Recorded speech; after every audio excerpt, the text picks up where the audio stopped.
welcome everybody from our little hiatus there that we had. It was a little bit longer since last time. It was a little bit over 2 weeks since we played last, guys. It's been a few weeks at least. It's felt long for me. I just got back from like a long trip. So I'm currently recovering from like several levels of exhaustion. I think I'm only at like level 1 of exhaustion. So like, you know, ability checks and stuff like that might be a little rough for me, but I'm still a little bit sick, but I'm mostly good to go. So we're getting D&D in tonight, baby. So last time we left off with the rest of the characters, or all the characters got their short rest finally at the TMNT hideout for the Teenage Mutant Monk Turtles and Master Prickle, who took them, you know, kind of under his wing. And the characters got to heal up, and they got some cool Oozy Ointment, which gave a couple of our characters a buff. Like it gave Hurk a prehensile tail that can grab stuff. And we got Master Splinter showed him how to use it.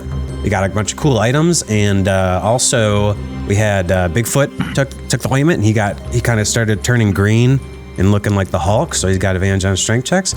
So our adventurers felt pretty good heading out. You know, they're feeling all healed up.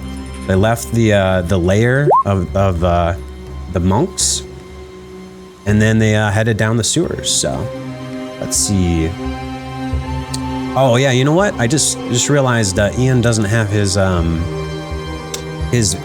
video camera up here. So let me get you real quick there, Ian, because we gotta see our resident Fearball Barbarian in action. So I also don't have the titles for everybody. So just going from left to right. Today we have Hurk Trodden, who is our half-orc paladin, being piloted by Spicy Boy Charles. Doing my best not to die. We also have our resident, our Lokatha Warlock, Mako Tsunami, present. I'm feeling really tired right now. Yeah. And he has his patron, his sexy voice patron, Nami, who's this Warlock patron that I'm doing the voice of. And then we also have our little Kobold friend, our Kobold rogue, who's Xanathar. Yeah. I'm trying not to die also, but I think I have a more imminent case here. Let's focus on the important things, like me not dying, okay? Hey. Oh. And we also have our resident Fearball Barbarian, the Bigfoot Lebowski, piloted by Ian. Hello. And that is who I'm getting right now. And also I should mention that It's just abiding, man. I got nothing, man. I guess so. I'm waiting for him to get horny. Ooh. Let me turn you on right now, baby. Look at that. I just turned on your feet. Oh, that's Charles. That's Charles. That does turn me on. Wait a minute. It said copy to clipboard. Let me try that again here. Oh. Let me try this. I turned on the wrong person. There we go. Hey, there I am. No. So Scott is piloting Tzar. I forgot to mention that. And Cade is piloting Mako Tsunami. And with that, let's return to beneath the sewers of Waterdeep. When we last left off, our party was sneaking single file down the sewers, and they chose to let the very brazen and fearless Tzar lead them. He was pretty stealthy, but the rest of his group kind of was making some noise as they trudged along next to the putrid black waters of the sewers. And as they chose to travel under the guise of darkness. But when they looked across, they came to a junction of a left or right. And Tzar could make out that there was some kind of thieves' cant that was written on the walls, but since it was so dark, he couldn't quite discern what it was unless he got closer. And he decided to go down the cleaner side of things, like the cleaner path. And it turns out that as he rounded the corner to the right-hand side there, as he rounded the corner, the air started to thicken around him, and there was a squelching noise as he got sucked into a gelatinous cube that seemed to suck him up with the squelch. And That's not the sucking squelch I'm used to these days. Oh. Yeah. Ran into the cube as it started to dissolve him in its acid as it appeared. It was completely invisible. And I told everybody to roll for initiative. So with that, I'm going to pick on more of a, more of a battle kind of music here. Let's go with something like this. Okay, so Tzar has been sucked up into this gelatinous cube, which dominates almost the entire right-hand tunnel.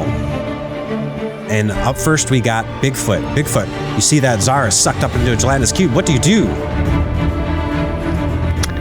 I'm going to tie my rope to a javelin and just kind of throw that right through the cube. Where are you aiming this? Trying to aim this at? I'm aiming it not towards Tzar. Where is Tzar in the cube? Tzar exactly? is right in front of you. He's like 1 square away. He's right here. And I think that I need to go to the right layer. There we go. He is right in front of you there. He is being sucked into it. It just happened. He is surprised. He has the surprise condition. So when it comes up to him, he won't be able to move or react or do anything. But you, with your danger sense, immediately are able to, so you're right next to him. So in order to do a javelin throw from that distance, you'd be at disadvantage. So are you sure you want to like try to throw something? Because when you're in 5 feet of something, it's at disadvantage. Okay, no, I don't then. You could try to grab him through there, but you will take acid damage doing so. Yeah, I'm not trying to get sucked into the cube. I want to give him something to grab onto though. Can I just kind of poke my my walking stick towards Tzar? Sure. See if I can grab that. Yeah, that would probably avoid some of that. Go ahead and you just give me a strength check to see if you can take your walking stick and try to like push it in there and then swing him out like a baseball bat. It's a pretty big stick. This is like a log. It's not just a walking stick. This thing is massive. Your wood will probably take a little bit of damage, you know. But hey, sometimes your wood that's a risk you gotta take. Speak softly, but carry a big stick. Go ahead and give me a strength check to see if you can use that to stick it in there. He is a little guy too, so like this might not work for somebody else, but for Tzar it might work to try to get him out this way. Oh, 13. You also have that with advantage. So let's see. You can roll that again for me. Do another one? Yeah. Must be nice having advantage on ability checks. Yeah, I know, right? Days. Oh. Okay, we're gonna take that first one there. So as you start, your skin starts to turn green as you slip into almost not quite a rage, because you know that's actually technically a thing, but like you start to turn green as you get all riled up for battle, and you stick this giant log. God knows where you keep this thing. It's the size of a small tree stump, and you stick it in there, and you try to use it to flick Tzar out of there. And let me see what the check is on that. Let's see if you're successful. It is. It's a DC 12 strength check. So as you do that, you fling Tzar out. So acid starts to sizzle around the log as it starts to get dissolved. And Tzar, whoa! He tries to cry out, but you can't. You know, he's like the cube is around him. It's in him. It's everywhere. But as you do that, you manage to swat him out, and he lands with a plop in this sewer water right there. Oh. And so since you didn't actually pull him into your square next to you, it's kind of like a swing out there. So Tzar, you are out of the gelatinous cube. Go ahead and give me a con saving throw as you splash into the water. Con saving throw. Let's see. So I mean, Ian didn't take damage because of his clever use of this stick, but you might have to. Okay, 15 is good enough. So you're actually, what happens is your mouth is so full of the gelatinous cube's goo, and that you don't it forms like a protective barrier. You don't manage to swallow any of this water as you pop up and start to cough out the goo, and it sprays everywhere. It's quite the sight as this little kobold flies out and splashes into the water, and you start to tread water there, and you are out of the cube. Ian, that was your action to pull him out. Is there anything else you'd like to do with your bonus action or anything? I want to get away from that cube. So there's a left turn we could have made, right? Can I just move left? There is left turn. There's a bit of a gap here. Right there. There's about a 10-foot leap to jump over that water. Doesn't look like there's anything. There may be some of those poles lying around somewhere, but you don't see anything immediately at this time. You could jump this way as well. It'd be a bit longer of a jump. 10 feet seems pretty doable. Okay. For you, definitely. Up the left there. I'll allow you to do a jump there. It won't use your bonus action. You can make jumps and stuff like that. As long as you guys aren't trying to jump over like an enemy or something like that, do something crazy, then I'll make it like your bonus action or something. Okay, so go ahead and give me an athletics check with advantage, because you have your advantage on strength-based checks with your glowing Hulk body. You're like the full furry Hulk right now. Oh, hell 25. Yeah. Okay, so you go to leap over this and you easily clear it. Let's see. You land with those big feet of yours firmly onto the other side of the... Right there, on the other side of the... let me think here. And yeah, you would not take an attack of opportunity because you're still kind of around the corner, and it can't really get you. But if you were like right next to it, then you would. So I think more like what it was actually was it was more like this. You were right here. Actually, now I think about it, Tzar was here. So I guess you would have been here, jumping like this that way. Okay. Sure. And with that 25, it doesn't matter that it's 15 feet. You easily clear that thing.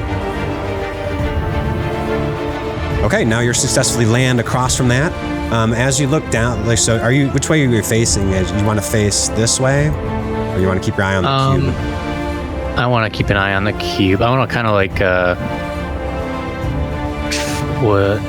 I don't know what direction that is. I want to face up in the map so that I can kind of see both sides. Also, it's even though it's dark as fuck and I can't really see. It's completely dark. So when you did that check there, it's like you just took a leap of faith, and I'm gonna say that you overshot a little bit, like right there, because you just wanted to make sure you knew about how far across it was based off of your movement before, but you just massively overshot it because you're like, you don't want to fall in that muck. So, but you're completely, you can't see anything. You can hear the sound of Tzar splashing, but other than that, yeah, you can't see anything this way, and really you can't even see the cube either. Okay, cool. Can I just kind of again dip my rope into the water to help Tzar up as like a bonus action kind of deal? Just kind of toss it out there. Like, I don't know where he is. Using that same stick that you used before? I don't think the stick is quite just long my rope. I just want to like. Oh, you want to use some rope? Yeah. Yeah. So I'll let you use that as like a bonus action if you want to try to quickly toss a rope.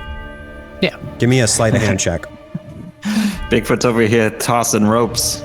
But you won't be able to pull them in because that's too much for your turn. He can certainly try to pull on it though, but he's still advantage surprised. on that, or not at the sleight of hand. Okay. Actually, it's pretty dark, so do it with a disadvantage because you can't see. Okay, cool. You're just throwing it towards the splashing sounds. You hear like and you know.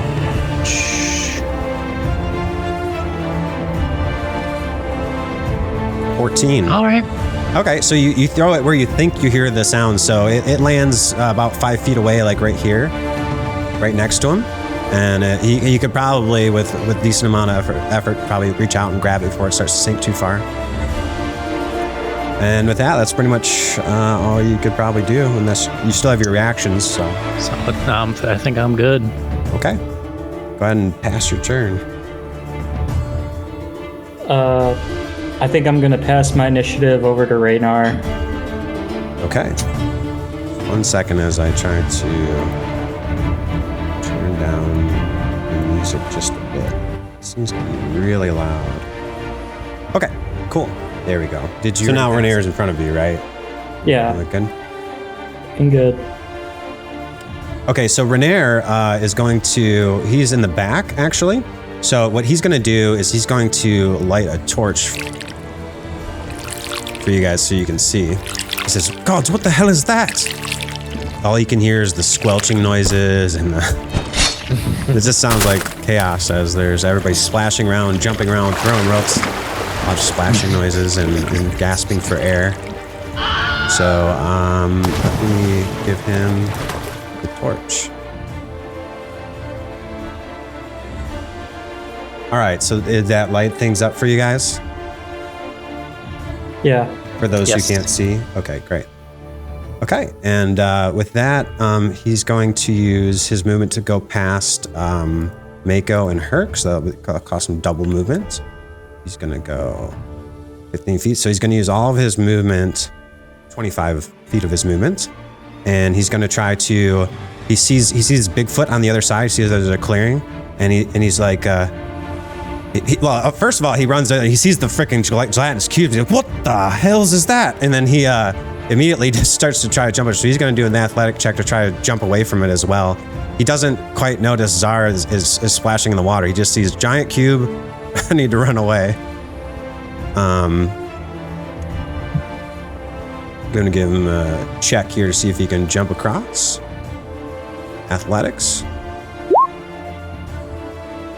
Oh, and now he rolls an 8. Okay. So as Renair goes to jump across, it's quite the jump. It is like let's see, his strength is like 16, so he can make an 8-foot jump from standing. But he's running, so he can make a. So yeah, he goes to jump, and he slips a little bit on some of the muck that's left behind, and as he does that, he just barely manages to grab onto the edge of the ledge, and the torch is lit, but he is now hanging on the edge of this thing. And I'm gonna make a con saving throw as he splashes, the muck splashes around him, and he inhales some of this this putrid black water.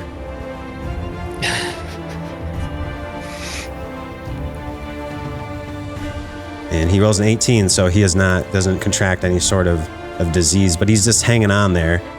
And then he's doing like a little flutter kick. He looks over and now sees Tzar, and he's like, you know, he's aware of the situation now, but it's not the smoothest of turns for Renair as he passes it along to whoever's next. Let me see the initiative order real quick. It goes back to Mako. I would like to pass to Tzar. Probably then. All right. Yeah, I mean, if you want to, you can pass it to Tzar. That would just immediately mean, though, he can't do anything then, right? And it would just immediately go back to me. The only thing he can do is, like, you know, tread water right now as he's surprised. He's just trying to... He can't move, he can't take actions or reactions. He's completely disoriented. He struggles to survive. Yeah. Yeah, I would... Can I pass it to... Basically, what I'm trying to do is go last. Is that okay? Sure. It's fine by me. Sounds good. I mean, like, if I had more sleep, I could probably remember all my rules, but I don't remember all the rules first thing. If you can double pass or any of that stuff. Now's the time we have to take advantage. I asked that if I could go all the way down the initiative order.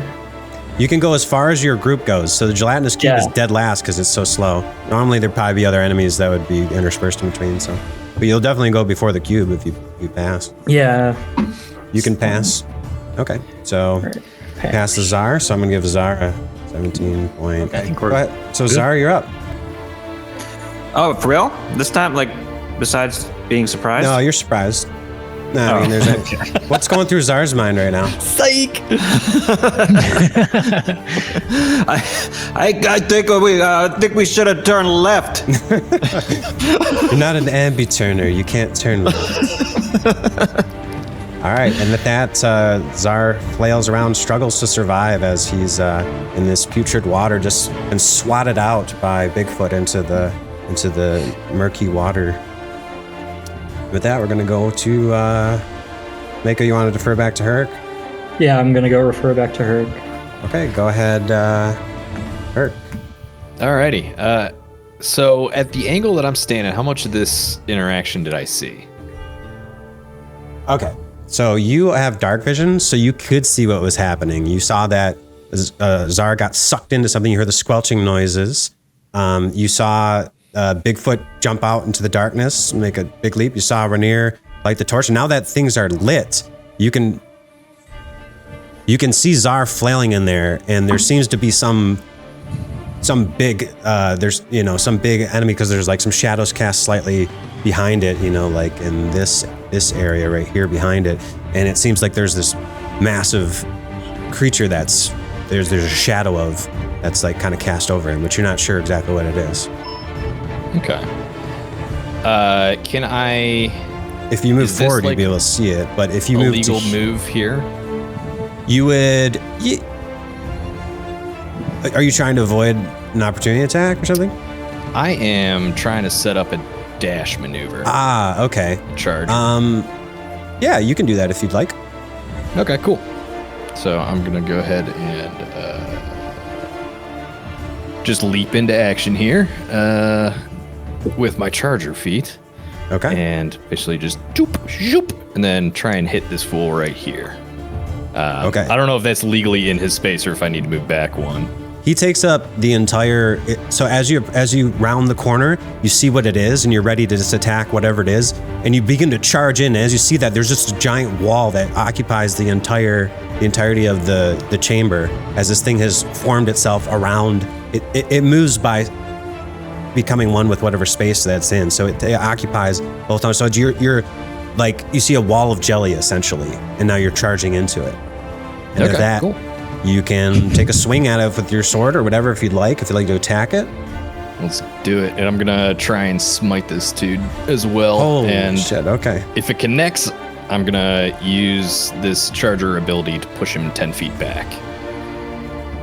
And just so you know, this let's go, boy! Yeah! Oh, damn. Okay, so you critted, so did it not auto roll for damage? No, it did. It did. Okay. Ignore that second one. Wow. Okay. Holy shit. Okay. Let's go. Okay. Yeah. So that is going to be the crit plus. Because I'm a half orc, I roll an additional weapon damage. So the total is 14 plus 7 is 21 plus 10 is 31 plus 2 is 33 damage. And then did you use Charger to do plus 5 bonus to the attack's damage roll? No, I'm gonna use Charger to push it back. To knock it back 10 feet. Yeah. Let me just see something real quick about this, because I know it can't be knocked prone.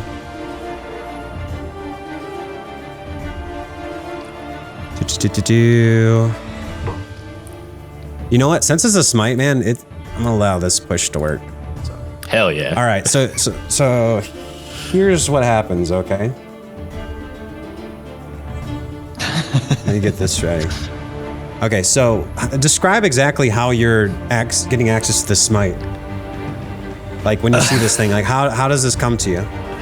I think I see Tzar like struggling in the water, and like instinctually I am just like, I'm just instinctually like thrown into a blind rage of just like, I don't know what's around that corner, but I'm going to hit it as hard as I possibly can. And I just take a step out towards the ledge to kind of like line up, and I just charge forward, and as I'm swinging, I'm like calling upon all of my might, and I just see the sword just light up with radiant light as I swing down into it. So as Hurk starts to channel into he sees that his friends are in imminent danger, and it triggers him in a way before. Now he's actually got something to fight for, something to protect, something that will help him in his path of vengeance. And as he does that, his sword begins to glow, and things almost seem to slow down for him as he charges into this thing. And his whole body becomes enraptured in radiant light as it makes a shock wave and pushes this thing back, dealing 33 points of radiant and slashing damage as he pushes the entirety of this gelatinous cube 10 feet back away from his allies. Nicely done. Thank you. You sure showed that cube who's boss. I feel like I'm kind of standing there afterwards in the aftermath, like, holy shit. shit, I didn't realize this thing was so big when I turned the corner. And I just kind of like try and play it off cool, and I like look down at Tzar, like struggling in the water. I'm like, don't worry, buddy, I've got you. And I reach back and I pull out my swim floaties and I toss them in the water for him.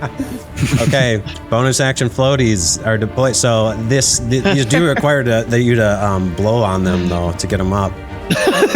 Were you wearing them already? I think they were already blown up from Master Prickle. I'll say that. I blew them up with Master Prickle. Okay, so I'll say that. Yeah, no, that's true. You did. Okay, so these are already pre-blown up, and you've just been carrying them and they haven't lost any of their air yet. Okay, so you do that. As you do that, use your object interaction to drop them down in front of Tzar.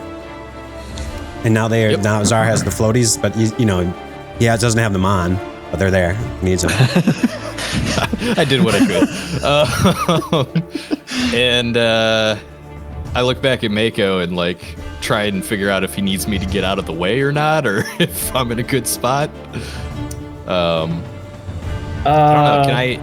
Am I still able to like jump across the other side to get out of the way, or am I like out of actions now? I'll let you bonus action jump if you want. All right, yeah, let's do that. All right, go ahead and give me an athletics check to jump over Rainier. I'm gonna go that way. Oh, that way, yeah. To jump over Tzar then. Yep. What do you need? Athletics? Yep. You also have a prehensile tail. Ooh, I do. Does that aid me in jumping? No, but I just letting you know. Okay. You can use it to you can use it to grab stuff, and it's like 7 or 8 feet long. So it's like the size of your body. It's like 6 feet long. Yeah, it's 12. Tail.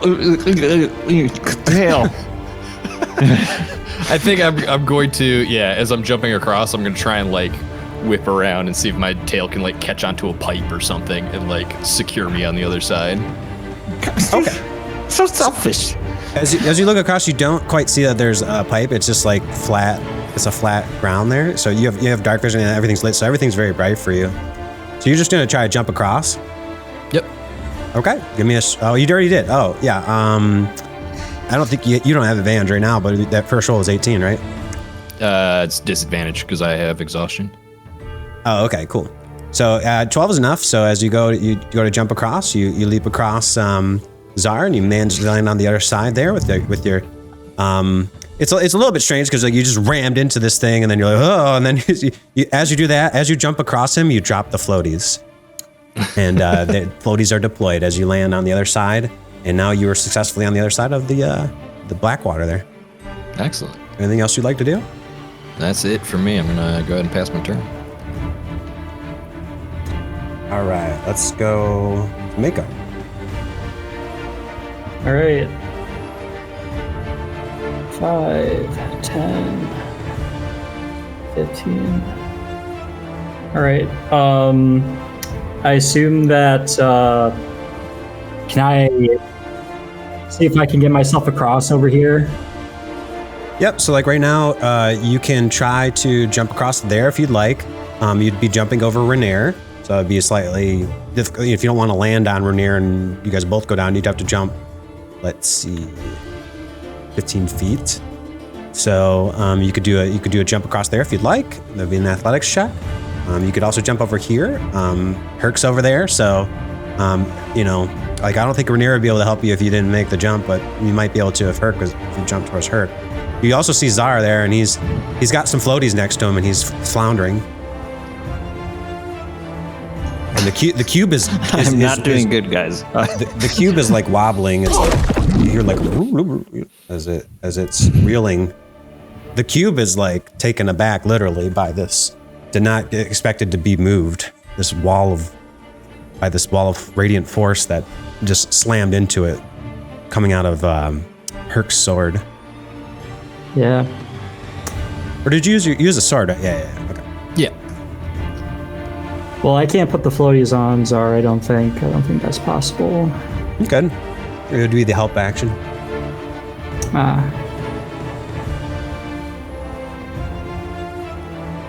But I mean, he knows how to swim. So. He does. Yep. And he has the rope kind of nearby him as well, so he's got many options in front of him. All right. He's got everybody helping him out, so. I need to focus on myself here and get myself across. And okay. You got about a try. 10 feet of water to get across. That's the length of this chasm. So 2 5-foot squares. All right.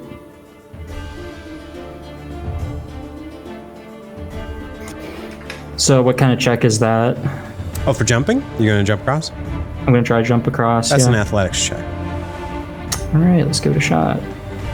And I'll say that you're getting a running start here since you just moved 10 feet.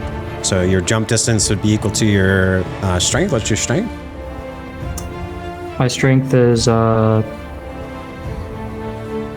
15. So you easily, with a 19. Oh no, I have disadvantage. I have level 2 level exhaustion. I have 11. Okay. All right, so not quite easily, but you do manage to jump across with an 11. I'm having trouble selecting right now. I think it's because I don't have the S tool. There we go. Okay. Oh, you're jumping across that way? Yeah. I thought you were jumping this way. Okay. All right, sure. I can jump towards Hurk if you want me to, but I wanted to jump over here. Sure. Away from the cube. In that case, let me think here. You don't have a running start there as much, kind of like you're going. You do have a running start, but you're kind of going at an angle.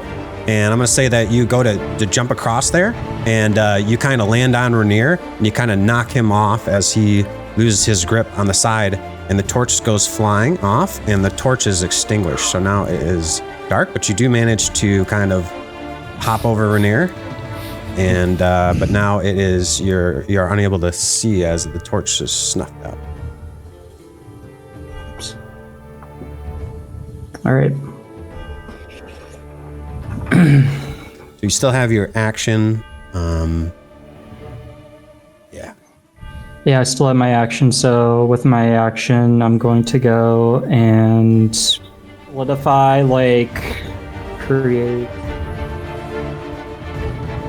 Could I shape the water in the area Rainier's at and make it solid ice so he's standing on ice?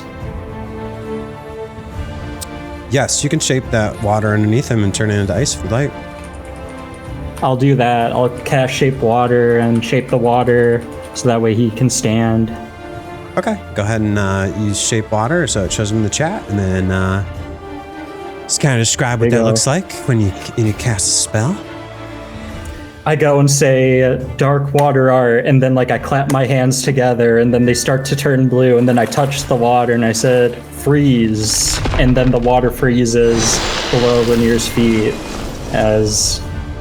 and that's kind of what the spell looks like as everything starts to solidify. All right, cool. So which shape would you like this water to be in when you're shaping it? Like a cube? Yeah, a cube, I would say. Okay. So Mako casts shape water, crystallizing the water beneath Rainier, and like an elevator, it lifts him up as he it looks around bewildered as you start to raise him from the depths of the shit water. Yeah. Okay. Sorry about that. I got you up though. And he just kind of shrugs and is okay. Yeah. All right, I'm gonna pass my turn. Shit happens. Shit happens. All right. Thank you, my slippery friend. No problem.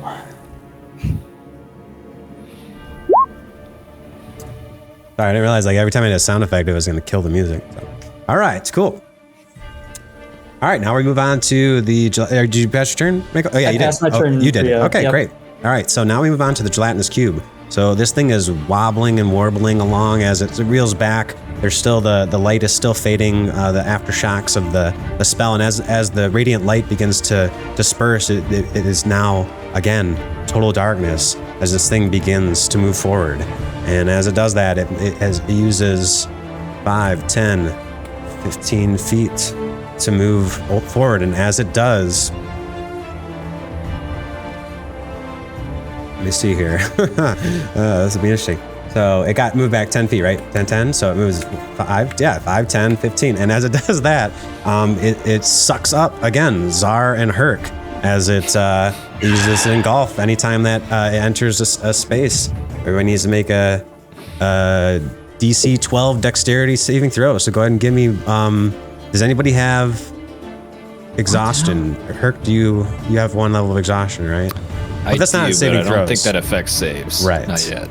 Okay, so both you and Tzar, give me an exact saving throw to see if you can dodge this thing as it enters your space. It's only a 9. Okay, and Tzar makes a 17. So Tzar is... Okay, so here's what happened. As the gelatinous cube moves forward, it pushes forward, and the floaties that Hurk dropped make a protective cocoon, like a barrier that managed to just nudge. They start to. They don't get sucked up, but they get bounced back, and they push Tzar's floundering body forward, drifting along into the next. Let's see if I can get him here. The floaties almost magically push him forward, but Hurk is engulfed by this, and I'm gonna make we're gonna do the engulf here. So it is a 3d6 acid damage coming for you.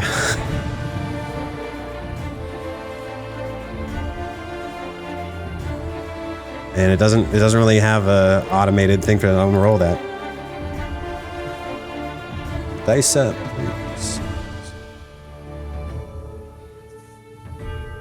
Take 9 points of acid damage as it rolls you in there. Also, I forgot when it was Tzar's turn, he was supposed to take acid damage his round too. So, Tzar, you're at 11 HP right now, right?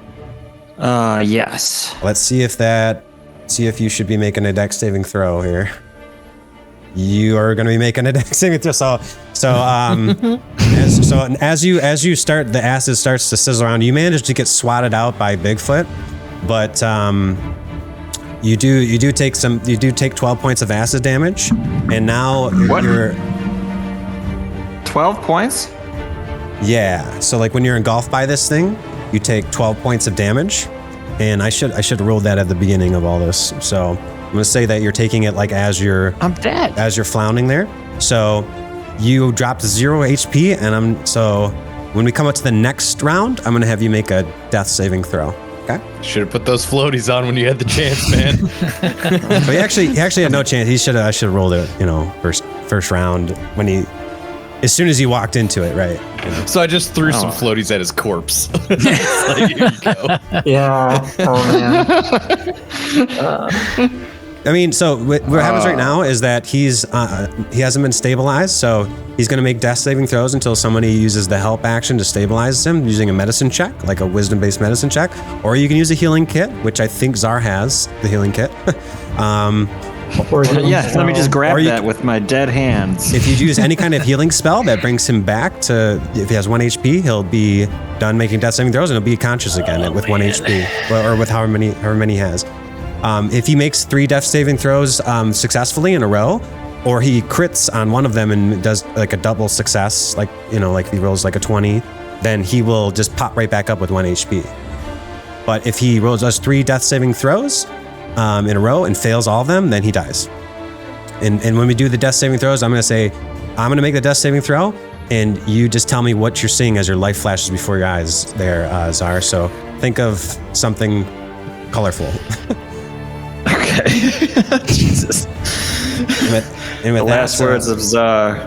And with that, I'm going to pass back on to Bigfoot. So Bigfoot, it is now in total darkness once again. As you, for a moment, you saw the lifeless body of who you thought you were throwing a rope to Tzar, but he is unconscious, and he is also in water, but he is not But when this thing pushed it, he's so small that the size of this floaty, it got luckily underneath his body and is keeping him from drowning to death by the weight of the floaty is just barely, but he might slip off of that floaty at any minute. You don't know. He's just floating on top of this floaty, unconscious, looks pretty messed up. Acid burns all over him. So first thing first, I can't see shit. I'm gonna light a torch. Okay, you light a torch. They give you the torch again. I think actually, I never... Oh, I did get rid of it before. Okay. Yeah. Let me give you a torch there. Do you guys have access to the torch in your inventories and stuff? Like in your journal? I don't know how to do it necessarily. I know I like have it in my inventory, but I don't know how to bring it up. Move this torch around. Okay. I think you guys all have access to moving it. I'm not sure if you have the access to like putting it on the map. But yeah, so you have feel free reign for moving that thing if you'd like. Okay. So I can see now. Yes. And I know the rope is... That was your object interaction to do that. I'm not going to make it an action and shit for you guys. But if you guys start to abuse the torch thing, like I'm doing all sorts of crazy shit with it, then like I pick up the torch, I drop the torch, I pick up the torch, you know. So there's a rope I have an end of it and part of it is near Tzar. Yes. Can I do like a little flick and like try and wrap it around him to pull him in? You didn't do any kind of like rope tying, sleight of hand check, so there's really nothing for him to... You can try to like do it, but it probably won't. It probably won't actually wrap around him, really. You could try to flick it, but it probably wouldn't do much. If you had like tied a, you know, like a noose or whatever, or tied like a loop. That would have been a smart thing to do, yeah. But you didn't know that he was... it was dark, and you didn't know that he was dark and dead. Dark and dying, okay? God Yeah. Fuck. You could just rage just cause. No, don't. You don't have to use rage. Yeah, I'm fuck. I lit the way. I'm gonna try to keep some distance from that fucking cube, so I'm gonna move like 15 feet this way. So people can still see, but well, kinda. Maybe I'll move like 10 feet. I want to not get too close to that cube, but I want to be able to help people see where Tzar's at for, you know, support. But aside from that, I think I mean, shit, maybe I can huck a javelin at the... Sure. Well, Hurk's in the cube now, though, right?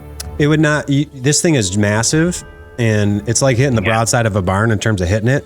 You can tell that. I mean, like, it's literally the entire... I mean, it's the entirety of the... Unless you throw this thing short somehow by rolling bad, you're going to hit it. Yeah, I'm going to just huck a javelin at it, see if that... Yeah, like, if you roll like a crit one, you might accidentally hit Hurk, but I mean, like, other than that, you'd probably be okay. Yeah, he was more likely to hit Tzar. Hey, you know what? You tell me if you're trying to throw what direction you're trying to throw, and I'll tell you what happens if you roll bad. All right, so we're gonna huck a javelin at it just for shits.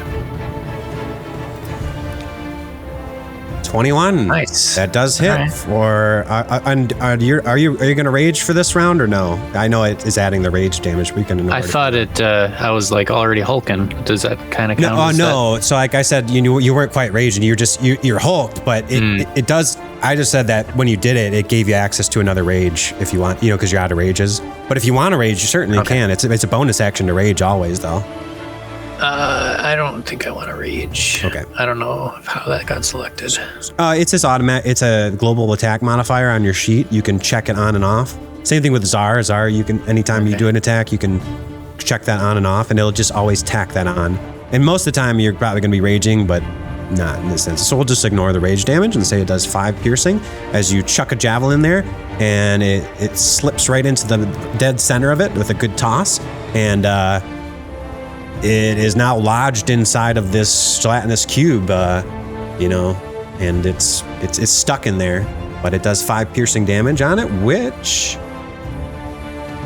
is enough to bloody it. Nice. Or it doesn't bleed, but it looks like it's oozing. It looks like it's jellied. Okay, you've managed to jelly it.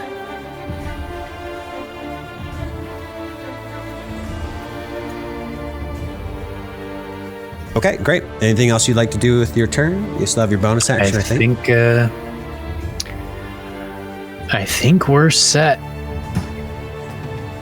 Would you like to drop prone at all? I don't know. No. I don't know what that would do for the gelatinous cube. If you were like fighting archers and stuff and they were fighting it, that might be a good thing. That never costs really anything. But okay, cool. All right, so we pass. Did you already do it on the thing, or do I need to do it? I think I did it. Okay, good. Is that right? Yeah, we preserved the same order, right? So it went Hurk, Tzar, then Make, then, or no, it went Rainier, I think. Rainier. Yeah. So We'll be you Rainier's originally turn. passed to Rainier. Rainier, I'm going to put you as the highest. So future note to myself, just started in the middle, like I'll give you like a 17.5 or something. And that way, if somebody needs to keep bucking initiative, I can just give them a slightly lower thing, like a 17.4 and then 17.3 and so on and so forth. So you passed to Rainier and then, or no, but it was Hurk. Was just Hurk before Rainier? No, Rainier goes first. I think it I goes pass it to Rainier, Rainier, Tzar, and then me. then Tzar, and then yeah. Okay, cool. So Rainier is going to, he's already standing up on the block of ice. He is going to, he also has a javelin. No, that's, I'm looking at, what does he have? He has a dagger. So he's going to, well, you know, he sees Tzar. Okay, now he sees Tzar is dying there. So with the block of ice, did you just make a 5-foot block of ice, Mako, or did you just not like a 10-foot, not just like? I can't make a 10-foot cube of ice. I can only make a 5-foot cube of ice. Yeah, but you can do that twice per action. You can do 2 instances of the shape water.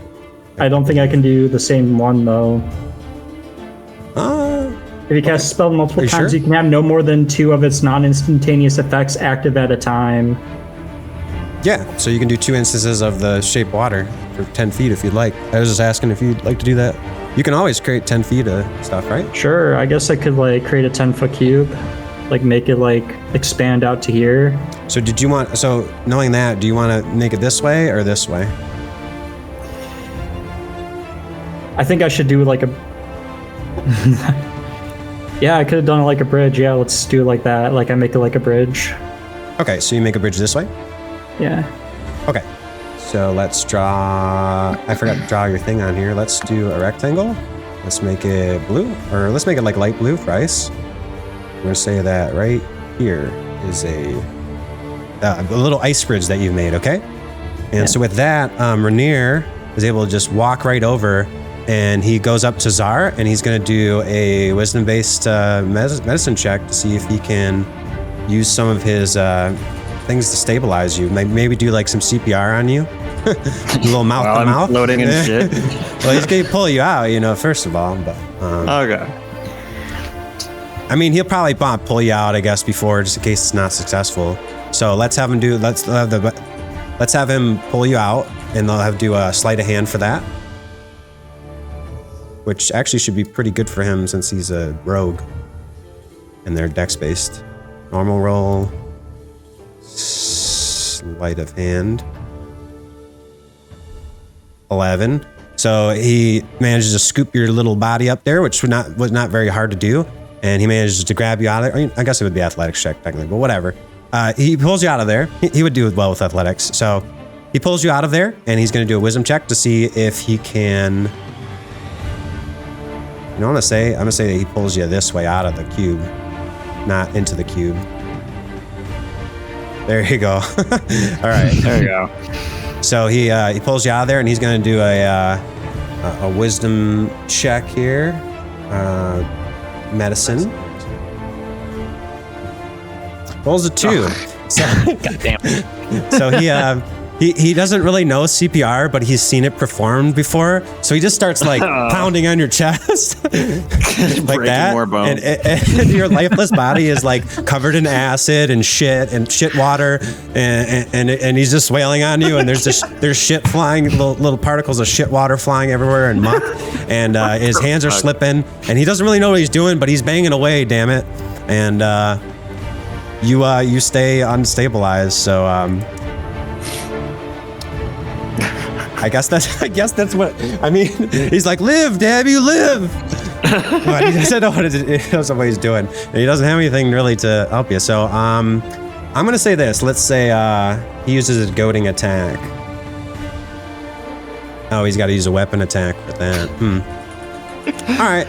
Oh, so that I'm gonna say those were that it was an action to do that, because that's what I told you guys before about reviving allies. So all he really has is a bonus action. Bonus action. He could disengage, run. I guess. What can this man do? I don't have his stat block. I can't tell you that. He's tried so much. No, I know, but I'm just seeing if he could do anything to like help out Hurk. But I mean, he's like looks over at Mako and he's like, do you know CPR? do you know what? I need some help here. And, I got a spell for the trick, but okay. I think we got that. Okay, and with that pretty much. He's going to use bonus action, cunning dash to just get out of there. Going to use all of his movement to get over there. And he goes up to Mako and he's like, do you know what to do? I'm not quite sure. This usually works. And when I see it on the, he doesn't know what movies are, but it usually works when I've seen it in performances. Seen it in the books. Yes, I know what you mean. I've read about this in a book once. But that's not quite so easy. I think I'm missing a step. Should I perform mouth to mouth now? And that's what he uses. That's all he says for his turn. Go on to Hurk. All right. Tell me what I need to do to get out of this cube. Okay, you can do a strength check to try to get out of it. I think it's athletics based. Let me just scroll up here to see. Let's see.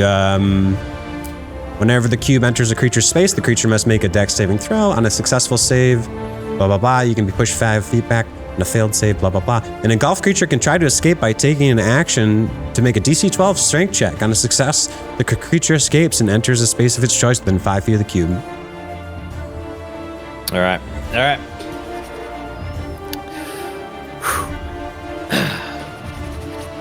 Go ahead and roll me that strength. Let's see this trad and luck come together here. All right. Just disadvantage, strength. Right? Straight strength or athletics? Now, yeah. I mean, I think the only person with the inspiration is Bigfoot, right? Yeah, he's the only one with inspiration. Okay, cool. All right, go ahead. Go ahead and roll. Is it just a strength check or is that athletics? Okay.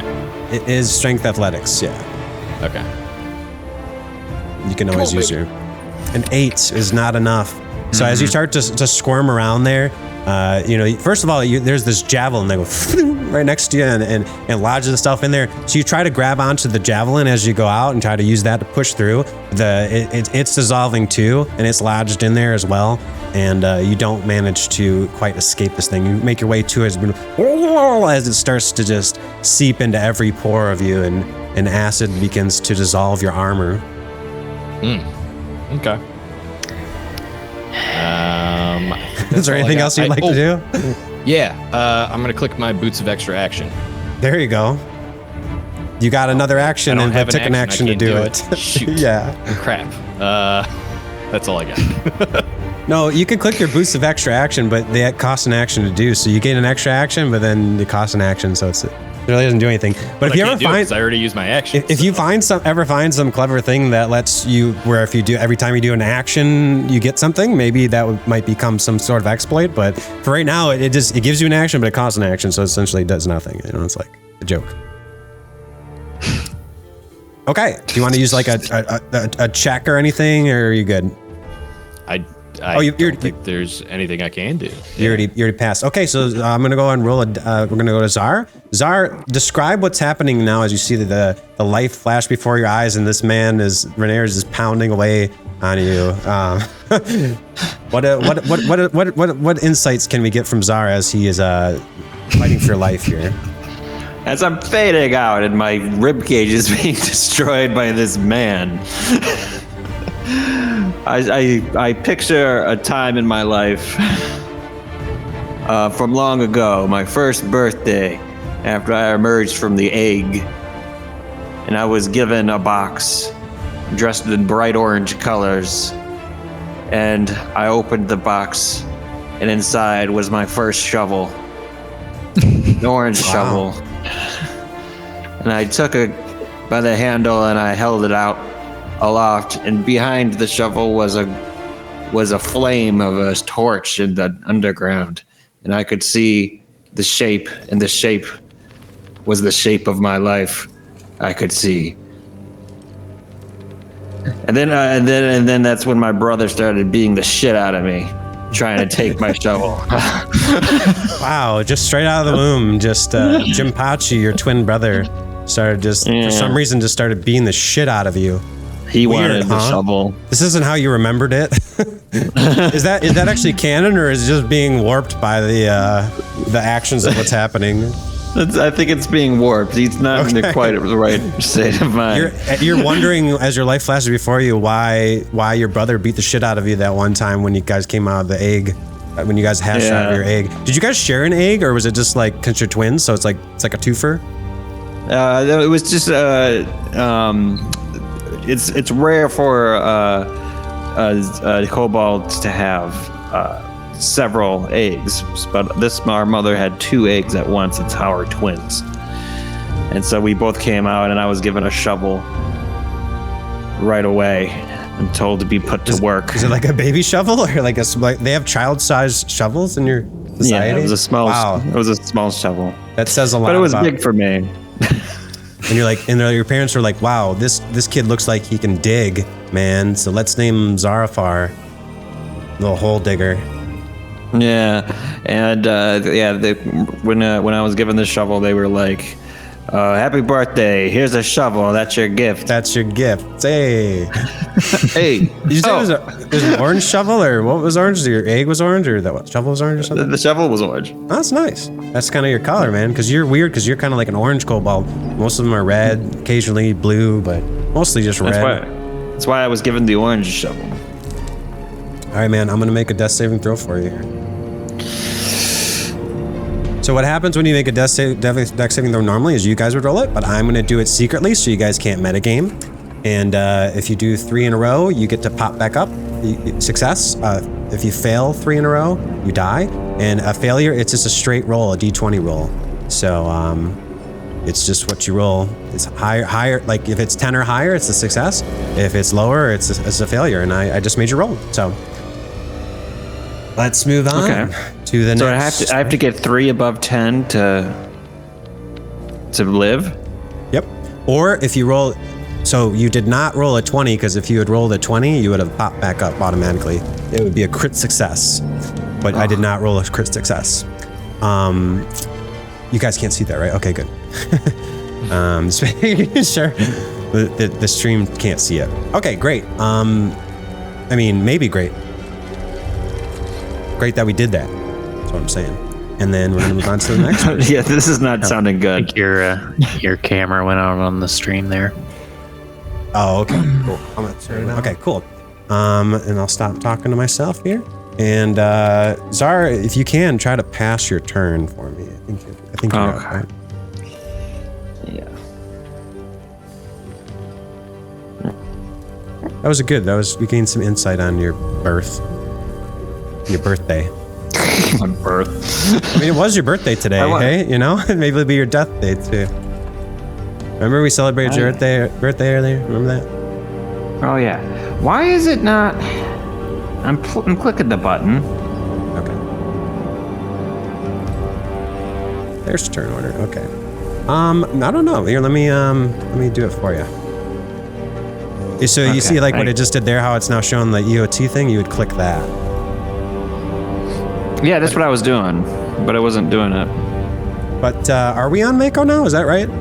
Yeah, that's correct. It's okay, me. cool. Yes. All right, so we pass on to Mako. So Mako, you see that Renair has been pounding away on Tzar's chest, and he looks to you and he's like, I read about this in a book one time, but it's not quite working. Yeah.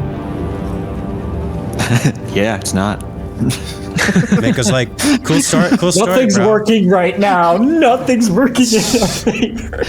Mako just breaks down and cries, and curls up into a ball. I feel like it. I got like a tough decision to make. You hear in your voice, be strong, Mako. You can do this. Believe in the heart of the yards. Stop being such a pussy. Let's go. They get censored for 4 kids though when it comes. Yeah, censored for 4 kids. 4 kids dub comes out, they probably have to censor that. Quit playing such a little kitten. What are you, a kitten or a fish? Are you a kitten or a fish man? Are you a catfish or a man fish? It's time to duel. So here's my question. I got a few. So you said this thing is looking pretty rough.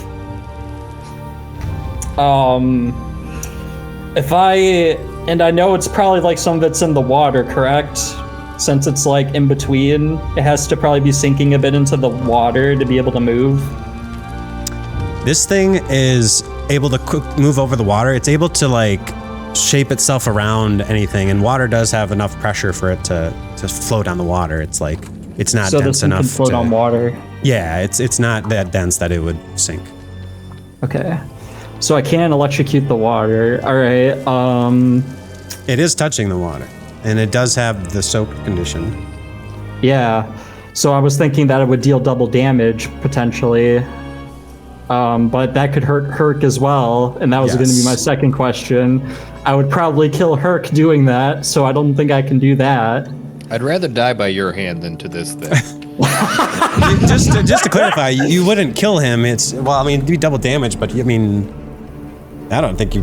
I mean, how much damage can you deal with that witch bolt? I could do 12 damage, and like that could do a total of 24 damage max. So yeah, that could definitely kill Hurk if it does enough damage.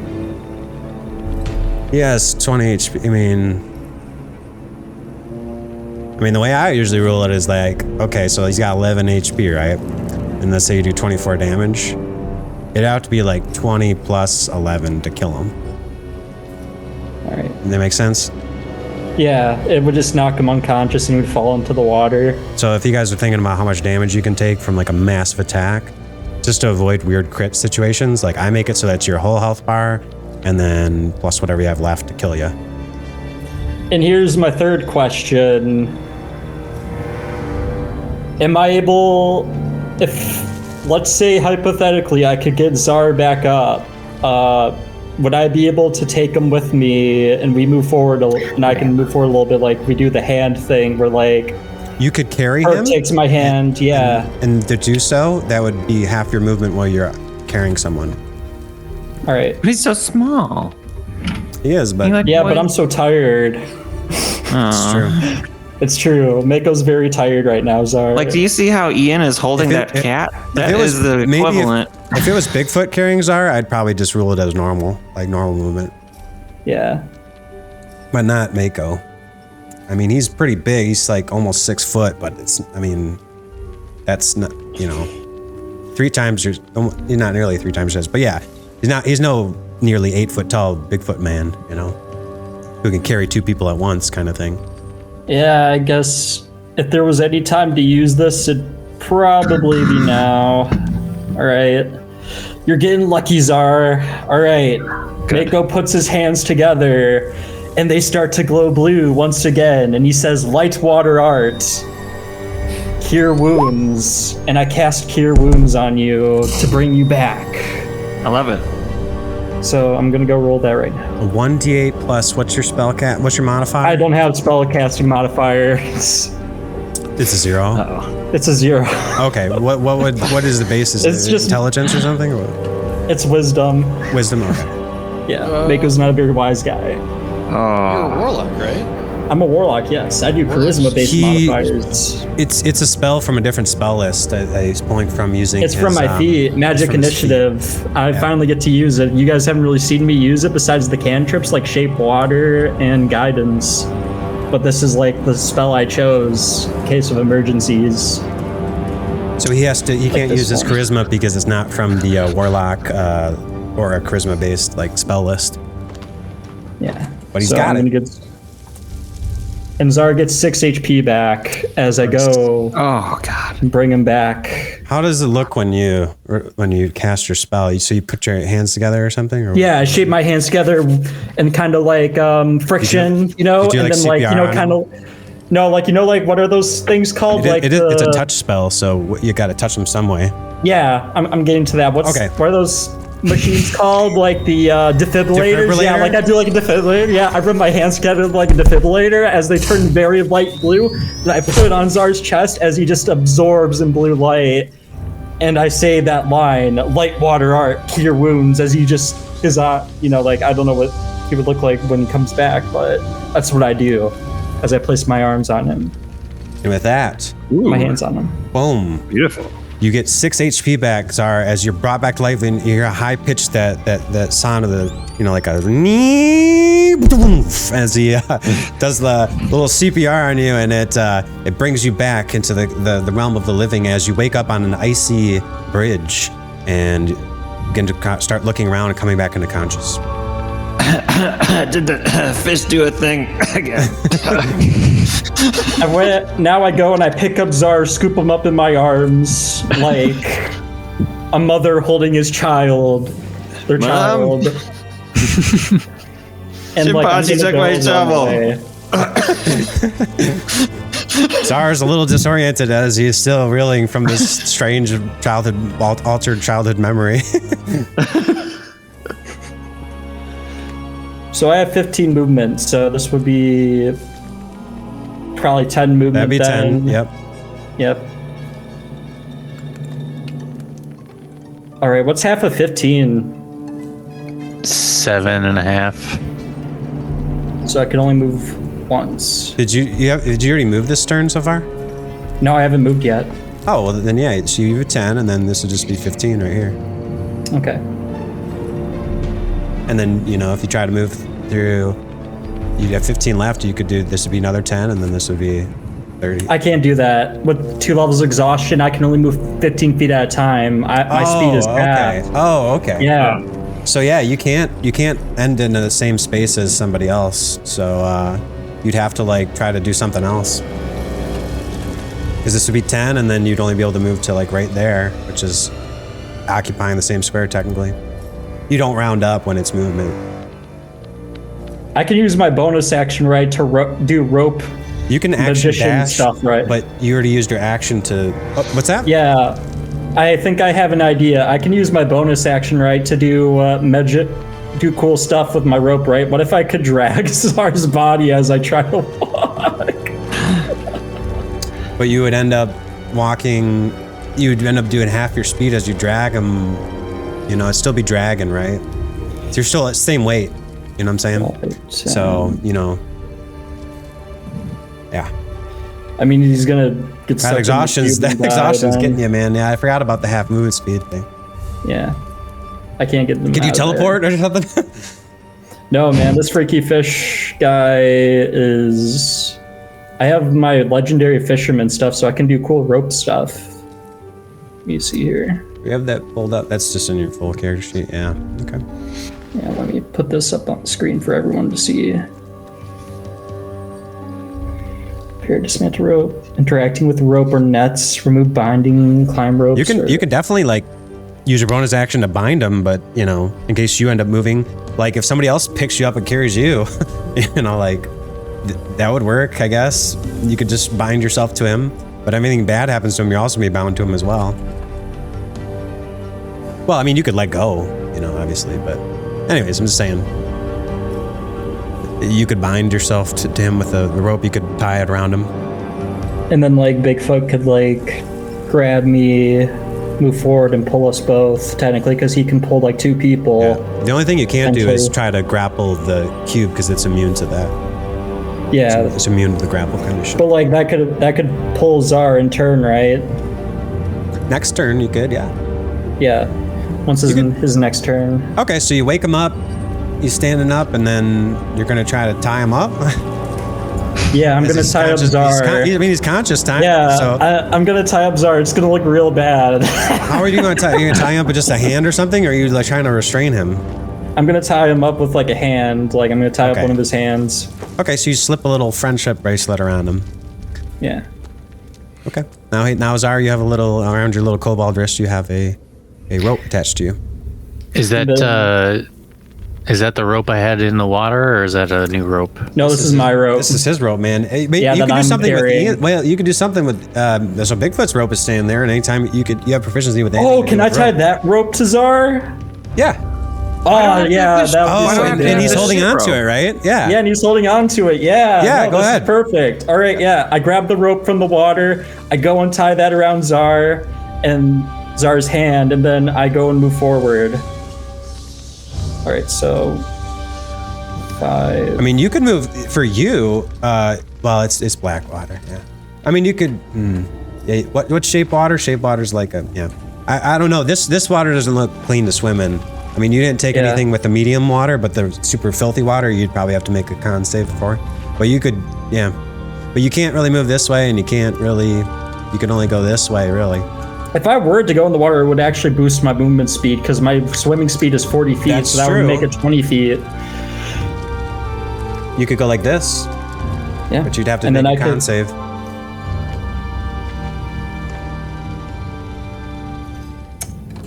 Yeah. I mean, like, I'm already kind of fucked already. Why not? All right, man. So you slip into the water there, and you know, once you're in the water, like you only have to make it once per turn, so it's not like you would have to really worry. You could stay in the Am I water being again dragged? this way. No, not yet. Okay. All right, I got a 10. Because if he was being dragged, then it would cost him half his movement, and he's already got half movement. So a 10. Yeah. As you slip into this water, it's putrid. It's not quite like that, and you're too weak to really like use your shape water constantly like you were before. And as you do that, it's like noxious. And as you do that, you feel a shiver tingle down your spine a little bit as you slip into this water. But you manage to keep swimming. All right. And now you pop back up out of the water, and you still have the rope, or you have Bigfoot's rope that you secured to Tzar, right? So you don't have the rope in your hand, right? Okay. So now you're in that space there. Bigfoot basically has a lifeline to Tzar if he needs it. And is there anything else you'd like to do with your turn? I'm gonna pass my turn. Okay. Can you do that using the thing, or do you want me to do Oh, my apologies. Yeah, let me go do that for you. Okay. There you go. Oh, is the cube up? Okay. Get the cubes up. It's the Yep. cube's turn. I hate the cube. Okay, so All my I'm homies gonna, hate the cube. I'm gonna I think I'm gonna have it so that it's at the end of every, so it's the first turn you go in there, you take acid damage, but then it's like, I think it has to be the start of your turn that you would take the acid damage. And a golf cheaper against God. Let's see. I think it's just every time we get up to you. No, it's got to be on the cube's turn, I think. Doesn't mention anything about at the start of your turn. Okay, Hurk, here we go. So Hurk's still in the cube. It was nice knowing you guys. The cube is, as you're looking around in the cube, you start to notice there's little small rattlings, little tiny corpses around you that are floating that are still kind of dissolving. You know, it's kind of hard to see because they're so small, but you see other little bits of skeletons and creatures as you your eyes start to. I mean, I assume do you want to shut your eyes in this situation, or you want to keep them open? I don't know if you really want to see as it starts to burn around your eyes. I don't know, man. You can clearly see if you open your eyes. I think if it starts burning, I would probably instinctively close my eyes. Yeah. So you close your eyes as you begin to try to swim your way out of it. But as you do that, you take another 3d6 acid damage. So here we go. This is not a GM roll. This is a public roll. Take 19 points of acid damage. And with that, Hurk is down. As you begin to lose consciousness, you shut your eyes and you begin, your vision begins to fade as you shut your eyes and you begin to slip into a painful slumber.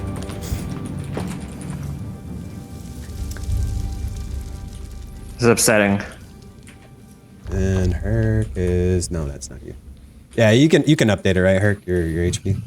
Oh yeah, I'm at -8 right now. Yeah, you can just put 0. Yeah.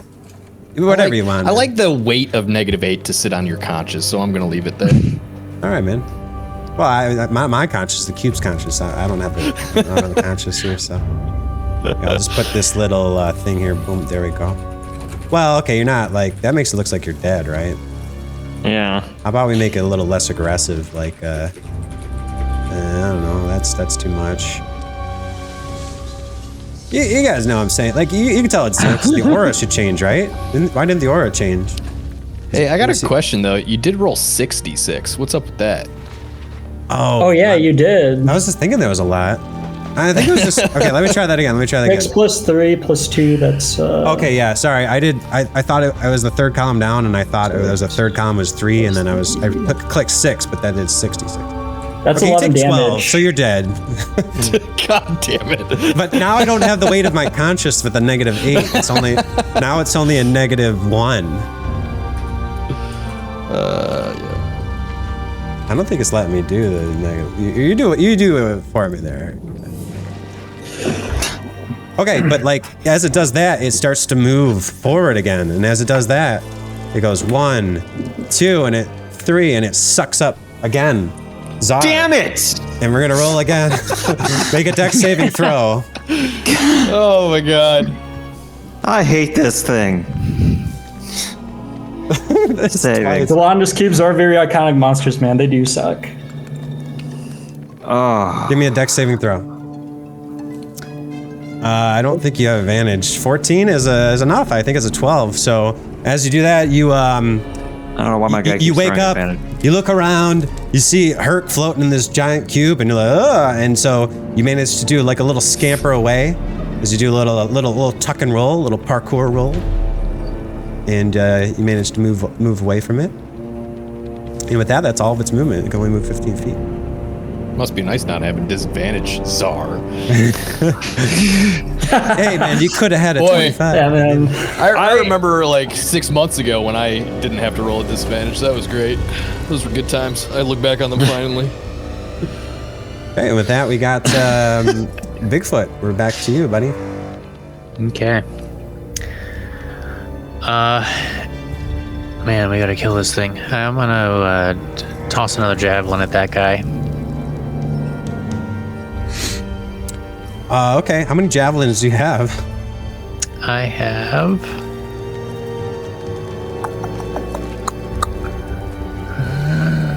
4. Well, 3, because I threw one already. Oh, okay, good. All right, yeah, go ahead and chuck another javelin.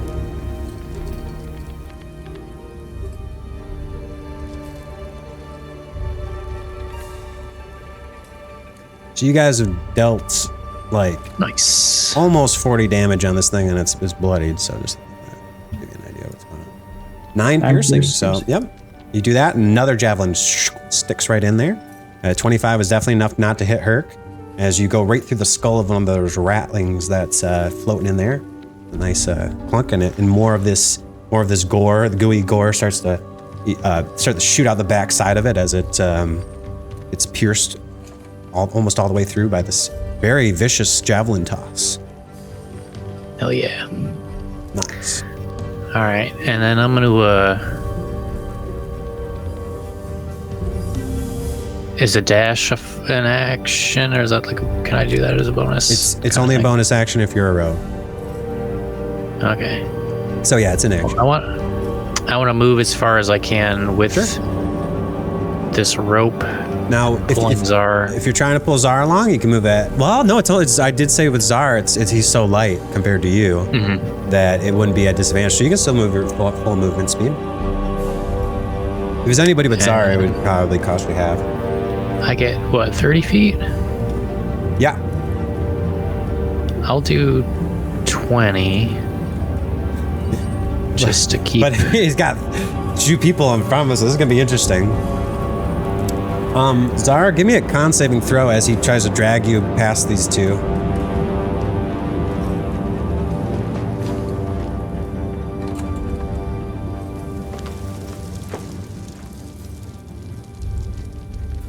Scott, are you there?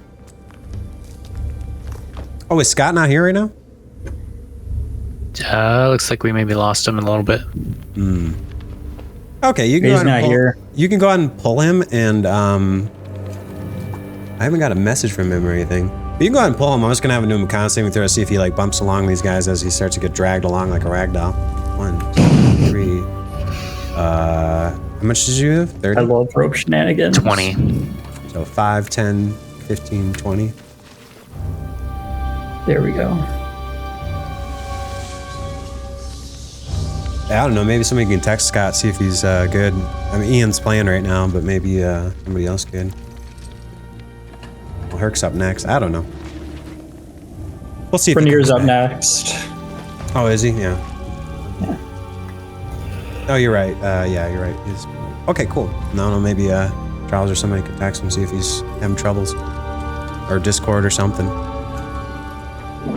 Is there anything else you'd like to? So you chucked a javelin and then you started pulling along like a little ragdoll Tzar as you go choo choo choo choo and bounces off of Renier and Mako.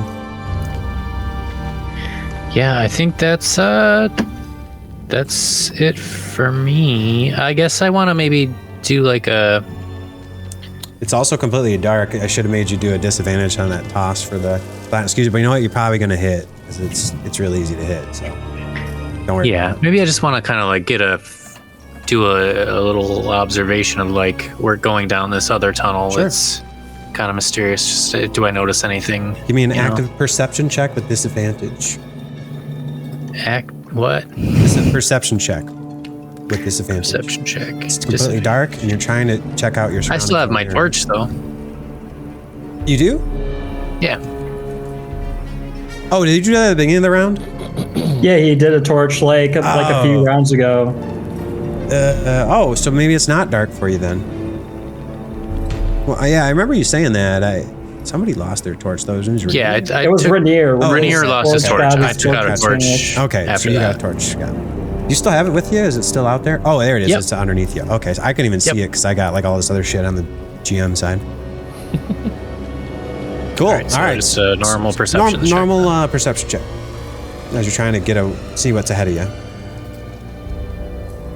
Nice. All right, as you look ahead of you, you look down this tunnel, and you know it's fairly smelly, you know, very very unkempt and dirty. But off in the distance, you see there's almost like there's like a vague outline of a small. It looks to be about the size of a grapefruit. Something in the darkness there that's out right around, a little bit past here. I can't go off the map. We need to zoom out on the feed there. Yeah, that's just where it cuts off. Oh, you mean like on the yeah? Yeah. Thank you. Yeah, so like right there. See something in the darkness. Okay. Looks like a grapefruit. Like it's about the size of that. What you can see. In it, yeah. With a 16, that's about all right. Because remember that everything else is dark, and this is like it casts bright light. What, 30 feet, right? Yeah, about that. It looks to be, you look out it's about 45 or 50 feet ahead of you. Okay. Were you trying to look? You mean you weren't trying to like look at this thing and all, right? Like the thieves' can't stuff, right? Just kind of looking over here. I'm not really worried about that. I'm looking for other danger Sure. in the place we're fleeing to. Yeah. You see like a grapefruit, but it's kind of like it's right in the middle of the water, which is kind of weird. You're not sure if it's like maybe it's floating or not sure. Okay. Maybe the size of a small volleyball or a grapefruit, somewhere in that range. It's hard to say from this distance. Cool. All right, well, I think that'll do it for me. All right, so we're on to Renier. So Renier is going to... Whoop, my whole thing just freaked out. Should this be a good break spot? Since Maybe. Scott's off and Yeah, let's go ahead and take get this all break. sorted. It looks like we haven't crashed the stream or anything. It was maybe just a roll of 20 kind of thing. So yeah, we'll go ahead and it's what or I guess we are past the hour and a half mark. 9:30 would have been the hour and a half. Yeah, let's go ahead and take like a 10-minute break. We'll see if we can get Scott back on here. So we'll be back at. Oh, I gotta use the restroom real quick. Take a short restroom. I'll be back real quick. Roll me a d6. Or have a Roll long me a Diaz. con save to see if you pass. Give me a sleight of hand. Give me a sleight of dick. Yeah. Oh man, I forgot we're still on there. Hey, you didn't hear that, folks. Hey. Hey, Margie, thanks for joining into the stream there. We're talking about streaming here, but not free streams. Don't cross the streams. You guys want to pick out what my next character is going to be? Yeah, bro, I would love to. You know, I think like a good fighter, like, you know, I don't know. I feel like we need some kind of martial still, but I don't know. What are you thinking? How about like feeling either a gnomish monk or an eldritch knight? Yeah, bro, I'm thinking some like because like we definitely could use another caster in the party. How about something with wings, man? Oh yeah, wings. Yeah, just be broken, bro. You could go anywhere on the map. How about something that teleports at will, man? Break it. Yeah. How about you come back as a wings. were-rat, man, or like a teenage mutant monk turtle? Yo, a turtle. There we go. Oh yeah, bro, be a turtle like Eldritch Knight. Be unstoppable. I assume this is the sounds of Scott. The song is called Panic in the Streets. Panic in the streets. This music is brought to you by Travis Savoy and his beautiful lutes. Travis Savoy. Travis Segoy, am I right? Sugoi. Yamate kudasai. Yes, that's exactly. And you can find him at Yamate Kudasai. No, you can find him at RPG Music Maker. He has a Patreon. Check him out. He's actually fantastic. Like he's like legitly just giving us a bunch of music that I'm using for our episode. It's all free to use, and he won't copyright strike you on any of it. And it's like just great music, and it's looped, and it's just like the tabletop audio stuff that I've been using too. But it's like he's got a lot of it, and it's awesome. So it's like between that and tabletop audio, we got all of our needs covered here. I just haven't updated my soundboard with all the stuff that he has, but I have it on like my drive here. I probably should have unplugged before we started this. That is like I can bring with me on my laptop now. So, all right, is everybody back? I believe so. Ian looks like he's stuffing his face. I can't believe Hurk is dying. Did Hurk not die when I was gone? Well, unfortunately, Hurk dying right now, and he may actually die. Hurk was trying to help you out, and now it's okay. He should have tactically retreated. You would think, right? If I had more movement speed, I would have. I mean, I didn't realize these things are so fast. I thought they were slow. Yeah, they are. 15 feet. 15 feet isn't much, guys. Yeah, you guys all got 30. Technically, except me. I got 15 feet. I'm as slow as the cube. If you guys had even done that and dashed, you could move 30 and still be, I did dash. No, I'm talking about Mako if he had dashed. Well, you dashed, but you're in the wrong direction, man. It was a pretty cool smite, though. Thank you. It's great. Glad that you went out with a bang, man. I hope you're not that great. Doesn't evolve. He's fighting a cube. This No one should die in a huge monster. We just gotta destroy the cube, and like he's fighting a wall, man. Him, then he could be saved. This thing's like much bigger than a dumpster mimic. But we gotta either start outputting damage again. You guys ready to resume? Yeah. Where do we end off with Bigfoot ending his turn, right? Oh no, Scott, make me a con save. Give me a Constitution saving throw as you get dragged along like a ragdoll past Rainier and Mako. Okay. Nice. I don't know why it keeps. It was a 14. How do I turn off this advantage shit? All right, so you do not take any damage from as you get dragged along. You manage to kind of squirm your way through these guys. You're just a little guy, so he pulls you right through their legs, and you manage to not bang into anybody as you get dragged along. You kind of did your little parkour roll, and then you kind of just kept sliding along as like a little parkour slide as get slide along on this rope like a little ride, like a little amusement ride as the Bigfoot's chugging along, and you're just getting yanked along on it, but you're sliding across that slippery sewer floor. And now you are where you are. And I really wish All right. it wasn't my turn to use Rainier now because my thing is delayed by like 6 seconds. But so we'll be doing this slow motion, guys. As it enters slow motion mode here, Rainier is going to rush over and try to pull Hurk out of the cube. I'm gonna have him do a strength check. It's athletics check. See if he can pull you out. He's gonna take 3d6 acid damage as he tries to pull you out. This is such a bold play. I know. Right? As it just No way it's gonna work, man. It's gonna work either. I think your character's dead. still waiting for the athletics check. Here we go. And here's the moment of truth. Athletics. He's at 12. Nice. Oh wow, he did it. What did he roll? 16. Okay, there we go. There. It's clearly showing up before my thing because you guys are all like, "Let's go!" And I was like, "What is it? I want to know."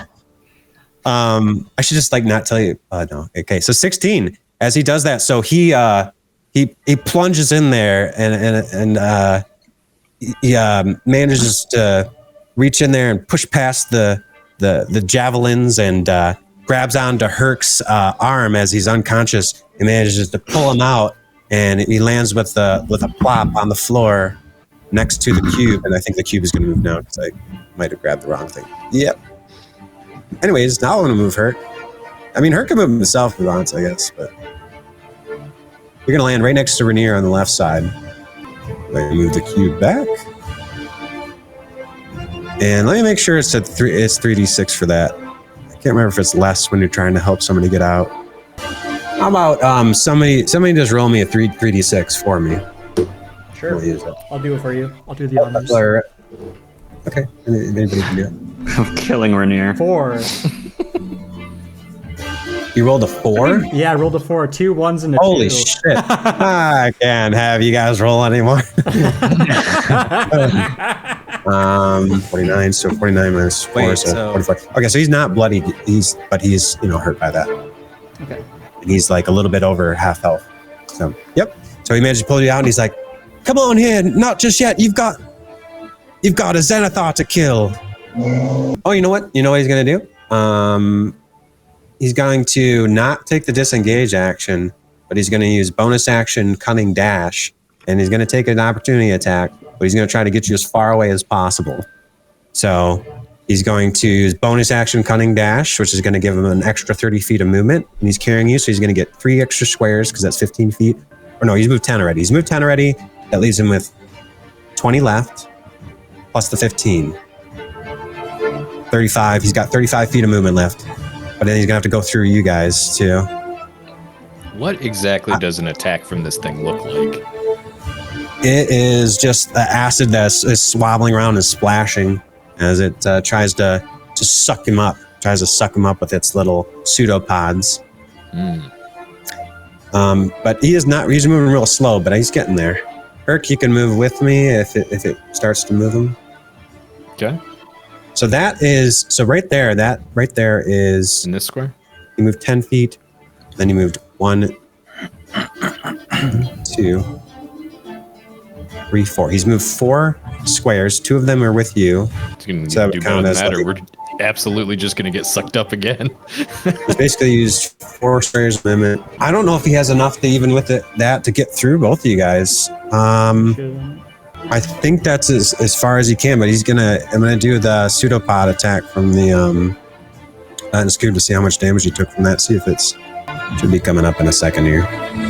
But he's basically, this thing is gonna lash out at him with one of its little jelly pseudopods. I'm gonna refresh in a second here, but it's my turn with Rainier, so I gotta get through this one. All right, so the attack was a 6. This is not enough, so he does not take a hit of that. He would have taken 13 acid damage with that. So as he does that, he brings you over, and that's all he's gonna do with his turn because he can't use action to revive you. So you're still unconscious, but you're out of there. With that, he passes his turn to Hurk, and Hurk, we're gonna make a dex saving throw. What happens to Hurk as his life flashes before his eyes? What memories does he have that are flashing through his mind? He remembers being a child, and as a child, he's with his all his little orc and human brothers and sisters, and they are sitting in what looks like some sort of grassy field that has like a diamond dug into it, like a very, very shallow trench, and they are using sticks and a little leather wrapped ball to play orc ball, and they're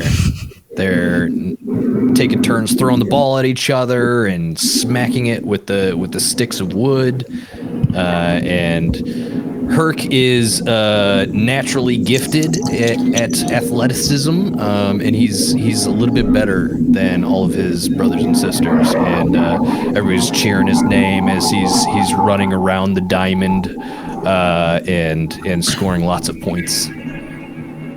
And so it's a good memory for you. Yeah. But then you're also kind of getting like dragged along by somebody as you're going through this. So like Renier's like dragging you along the floor. Like there's this rule in Orc Ball where if you have the ball in your hand, you can tag the person who's running around to get them out. And a common way to avoid that is you slide in the dirt. And that's what he's picturing as he's being dragged along the ground. Everybody's cheering as you're sliding through the dirt and stuff like that. You can do it, buddy. Go towards the light at the end of the tunnel. You can score. All right, and with that, we go back to Tzar. Tzar, you're up. You can go ahead and end your turn for me there, Hurk, as I made a deck save for you. I have something healy, right? I can heal a man. You have a healing kit, which will stabilize someone automatically without a wisdom check. It will not bring him back to 1 HP, but it will keep him from making death saving throws. I'm gonna do the shit out of that. Basically, he'll just be like unconscious, but not like bleeding out. Okay, so do I have to like walk over to Mako to do it? Yep. Okay, so I go over to Mako. I give him the healing kit to stabilize the man. So he has burns throughout them, and then in the healing kit they have like some things that are like kind of like the equivalent of putting like the what's it called, Neosporin on there, you're slapping that on, you're like, it's not going to get infected, but you'll be all right. But it's not exactly like it's bringing you back to life here. And you do that, you start to, it has little bandages and stuff like anime style, where it's like, I'm just going to wrap this with bandage, that'll heal it. And so he's got some wrappings around him, some bandages. He looks like Sagat from Street Fighter. He's got a little wrapping around his arms and stuff now. So yeah, beautiful. Most of the damage seems to be like in the upper body, where he was, swinging around his sword and trying to swim forward and move his arms through the acid. And so then you would have to end your turn not in his not in make. Are you in Mako square right now? Yeah. Right. Okay. So you'd have to make sure that whatever you do, you have enough movements to end your turn not in his square. So far, you've used 10 feet of movement because you went through his square. Yeah. Okay. So quick question. Right. I got the 3 kind of actions I can do. The one with including the bonus, right? Yeah, you got your bonus action. The one thing I'll tell you can't do is use your Tanglefoot bag, because that can't be used on huge creatures, large or bigger creatures. I don't know. Okay. Looks like but I could. Twitch stream went down. Is that it? Oh, bummer. I could, in the name of Spicy Boy, use my Spicy Boy sling and then afterwards piece the fuck out, because I hate that thing. Yeah, man. Go ahead and give me a attack roll using the Spicy Boy sling. Okay, it's probably going to roll advantage because I have no idea how to turn that off. But I do believe this thing is immune to the blinded condition, though. This is normal. Boom. Nice. What did he get? He got a 21. That hits for... Oh, is it just... So it's burning their eyes, great disadvantage on range attack and perception checks. Yeah, it must have eyes to be affected. So it's not affected by that, but it is... It does take the damage from the sling, which is 6. Okay, so roll the sneak attack damage. Are you? Yeah, Sneak damage? I don't think you can sneak attack in this situation though. So it doesn't factor in. It has to be something within 5 feet of it, like an ally, which Oh, yeah, we just pull them out of that range. So, but you do get the regular damage, which was what? 6 damage. Just six damage. Okay. All right. So it takes 6 damage as you fire a pellet in there, and it plops in there, and a little tiny. You kind of fire it, and it's like a chunk of the square comes off, and it kind of plops on the floor. This thing is starting to kind of fall apart, but it keeps on trudging forwards. I hope it burns. And it is like, let's see if it's Just a cube bastard. Look at me. I'm a cube. It does look like it's within range. Cleaning up the sewer. Fuck you. It looks like in its next turn, it's going to be within range to suck up Hurk and Mako. Or, no, Hurk. I mean, because Mako's under you, right? Yep. All right, so it takes a little bit of that, and it's still looking fairly healthy, but it's just definitely starting to fall apart. Is there a way I could use mold earth to block the thing? If you can tell me where you'd find the earth from. I don't know. I feel like shit is a special kind of earth. So this is going to be a lot like this is going to be a lot like when Mako does shape water. The water, it has to be like 90% or higher of whatever the thing you're trying to do. So it's like, yeah, I'm sure there's dirt in there, but it's not what makes it. It's mostly water. And like, so if Mako can shape the water, that means you can't shape the water as dirt because there's no dirt in it. It'd have to be like 90% dirt. It'd be like slightly moist earth, you know? Like you might be okay with getting away with mud. Mud has water in it, but it's mostly dirt. You know what I'm saying? It was too shitty for Mako to swim in, though. Right? It was too shitty for him to swim in, but that's shit. And shit's not made of dirt last time I checked. It's like the same thing. If you had like a bag of sand or something, or like, I don't know, if somebody has like a jar of dirt from Pirates of the Caribbean, then yeah, man. My carrion. But there's not really enough to occupy a 5-foot square from what you can see. Yeah, I don't have 5 cubic feet of fucking dirt. All right, so I guess I'll just stick to my original plan of being like that would be an action. Retreat. That would be also be an Tactical action retreat. which you don't have. So you wouldn't be able to use mold earth in here anyways because you already used your attack, unless you wanted to like rewind that. But you already made it. So look at that. do you want to yell out tactical retreat? Yeah, tactical retreat. Tactical retreat. All right, this is for you. This is for you, Hurk. Tactical retreat. Who? By the way, who has the healing ointment? I do. What does? Do I? Who does? Sorry. It's in my pocket. Who was the last person to? I think I asked Ian last time if he had it or not. Yeah.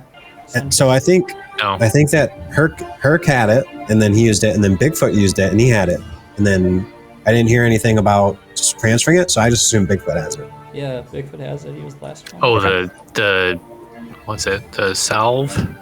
Yep. Okay, Which I think do have that. I think you guys all rolled like 6s and shit on there, didn't you? Have like, so it still has multiple uses. Yeah, I'd have to double check. I do have that. It has at least 3 uses left, I think. Just so you guys know. I don't know does how it have? accurate my inventory is, but I have 4 uses written down here. I think you're right. I can't remember if you guys like all rolled 6s. I think you all rolled 6s, so the average was 6. Ian had it, but I could be wrong. It's possible. Yeah, no, that's what we That agree sounds on. right. I thought we were talking about the health potion or whatever. Yeah, it's just like Tzar didn't have it when he was trying to revive, so he stabilized Hurk, but he didn't have the salve. I was wondering if he should have used that, but he didn't have it. All right, I hope you guys have it written down because I'm about to take it out of my inventory. I do believe It's that. 4, I okay. have that. Okay.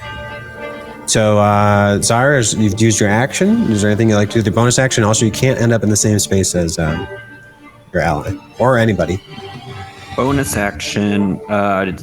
Dash away. Okay. So now you already used 10 feet, so that you got like 40 feet left, basically, because you got the 30 feet, the dash, and then you got the 10 feet of normal. I'm back by Biggie. Hell yeah. I'm trying to think of. I'm trying to bring it up right now. It's delayed. Oh, there we go. So that is only 25 away. If you try to go past Bigfoot, maybe somebody else can measure it for me because it's like slow. See how many he can do. He's gonna lose 5 of those feet of the 40. He's gonna only be able to move 35 feet. He's gonna Are these squares 5 feet or 10 feet? 5 feet. Oh, okay. You move 10 feet to I'm gonna move go- from Mako's space to get to I'm her. gonna go right in front of it. I'm gonna let a Bigfoot in front of me. Okay. I'm gonna be on Alright. that side of the man. Looks like you're definitely out of range of the cube for right now.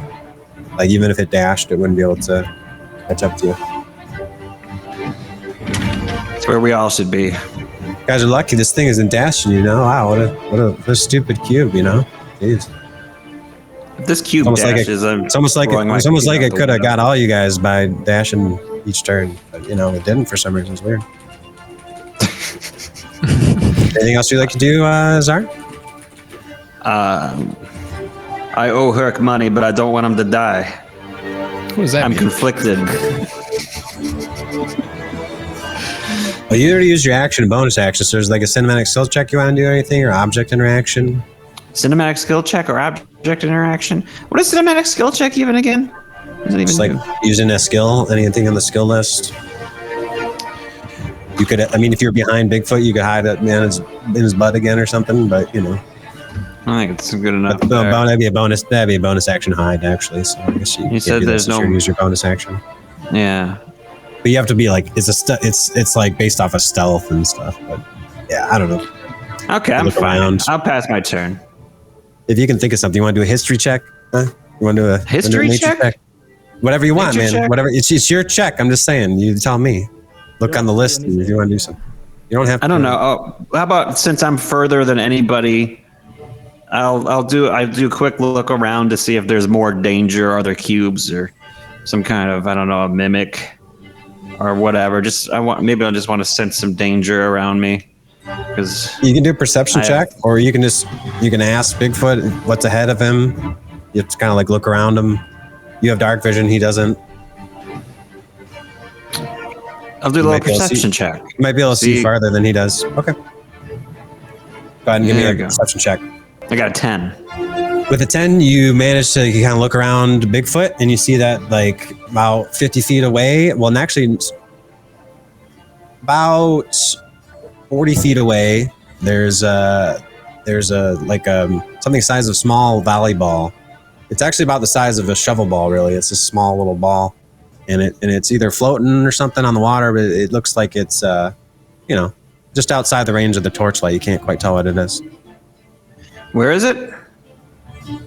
It's Like, it's where I gestured before. I can't use my screen. or here.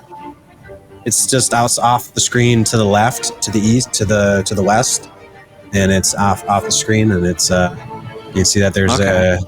it's kind of like the size of a grapefruit, but it looks like it's got some little like irregularities on it, like some bumps and stuff. Interesting.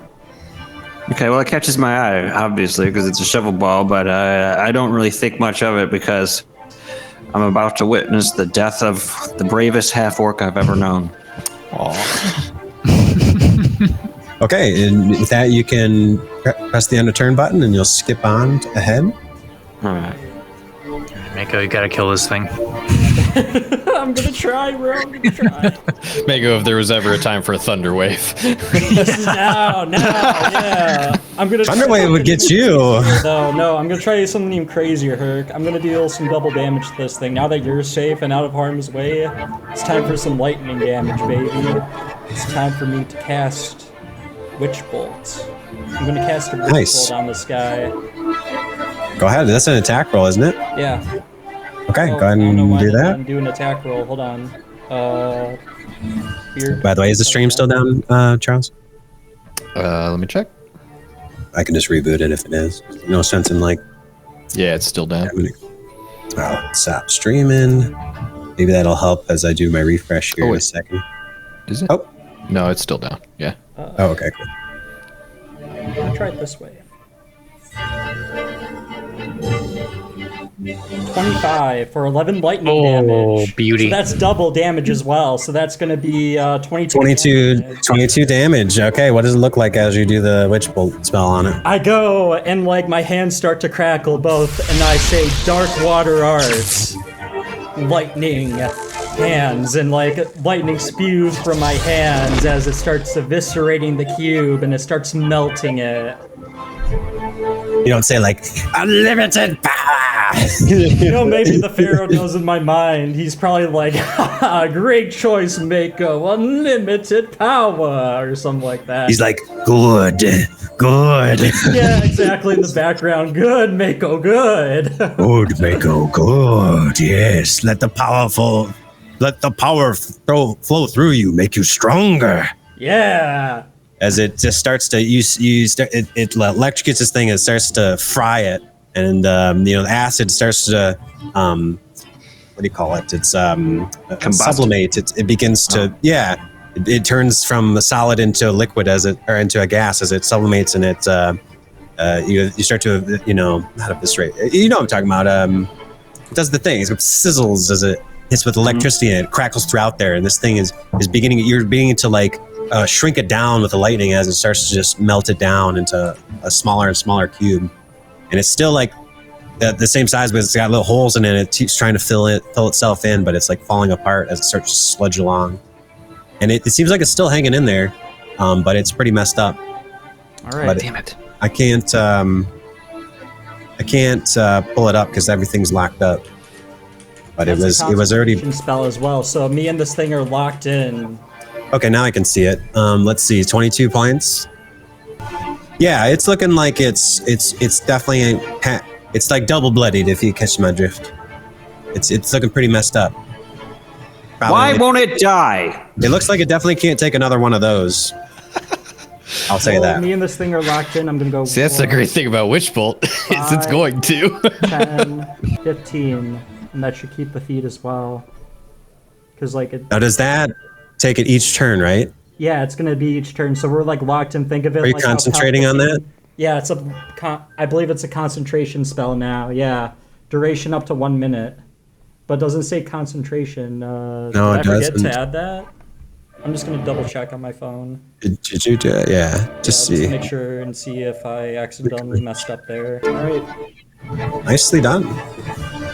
And just for everybody at home, that did that because it was a soaked condition.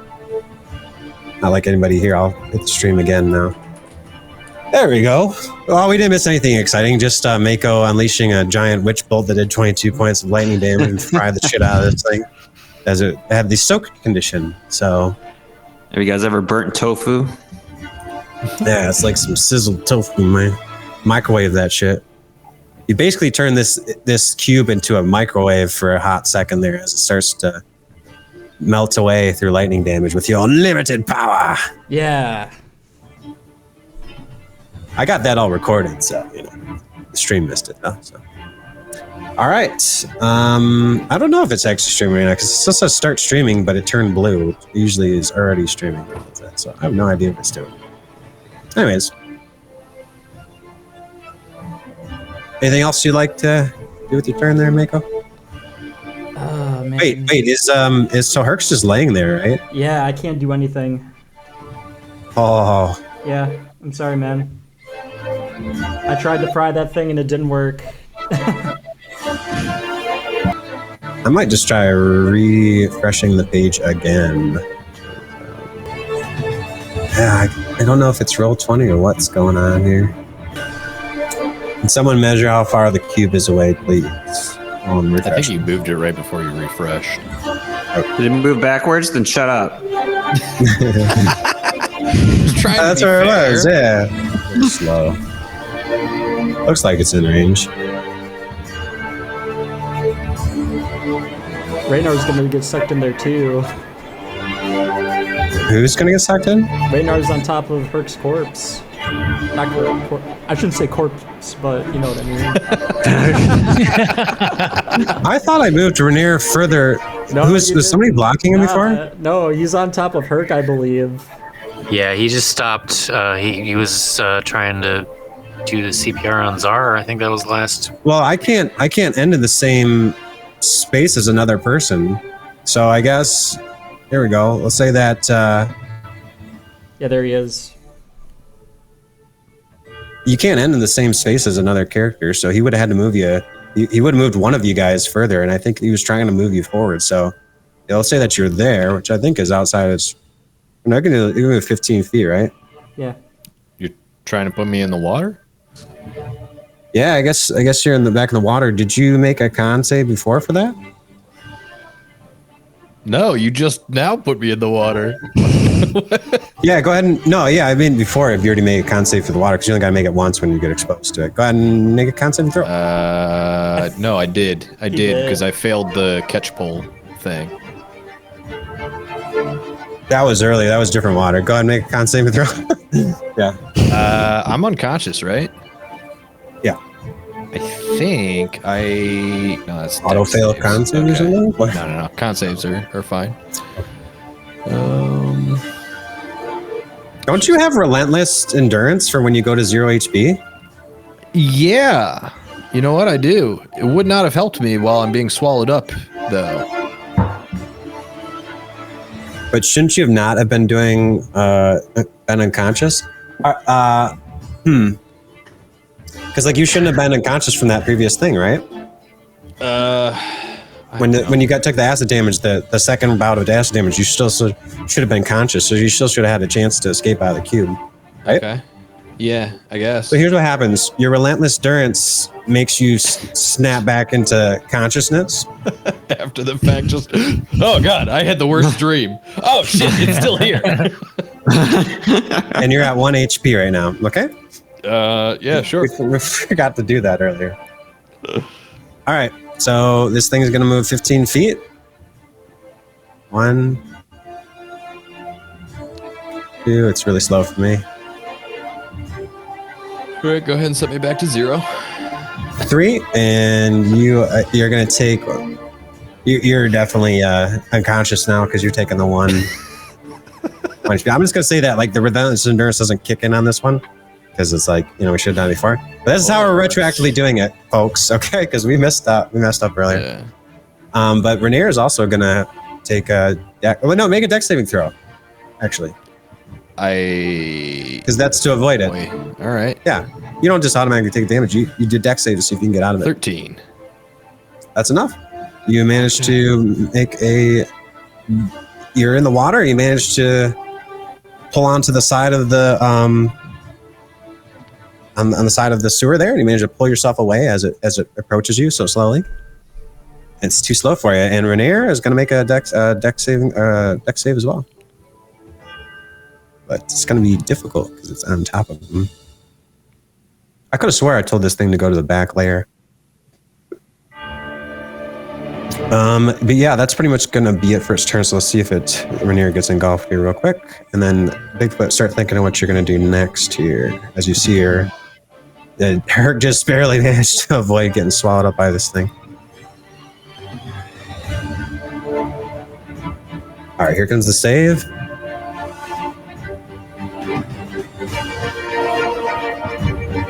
It's coming. It's just taking a while. Each click's taking 6 seconds. All right, dex save. You guys will probably see it before I do. 13. 13. That is enough as well. You guys both rolled 13s, right? Yeah. Nice. And it manages to also avoid being swallowed. He also manages to dodge it. And with that, the cube ends its turn. I'm going to go move on to Bigfoot. All right. Like you, Bigfoot, you see this thing is encroaching on. Hurk's in the water, swimming through shit water. Also, Hurk, I think we forgot to do a con saving throw. So did you do that already? No, I crit failed it. Crit failed it? Okay. You also feel a shiver down your spine as well as you take in some of these. As you're trying to avoid this thing, you're splashing everywhere and you get some in your eye. Okay. And Bigfoot, what would you like to do? Sorry. We gotta kill this thing. I probably have the most health. Everybody else is hurting. So can I Well, technically, you can carry 2 people on your shoulders for half movement. You could, if you wanted to, you could pick these guys up and just start running. I wouldn't do that. But you could also try to kill it. Because if you move me, then my... You have to move through him, though. Sorry, my turn order thing is blocking me. I can't even see Mako right now, so sorry. There's too much going on here. I think we gotta kill this thing. So I'm gonna kind of dash towards it. I can do what, 30 feet? 1, 2, 3, 4, 5. That'll put me right there. Okay.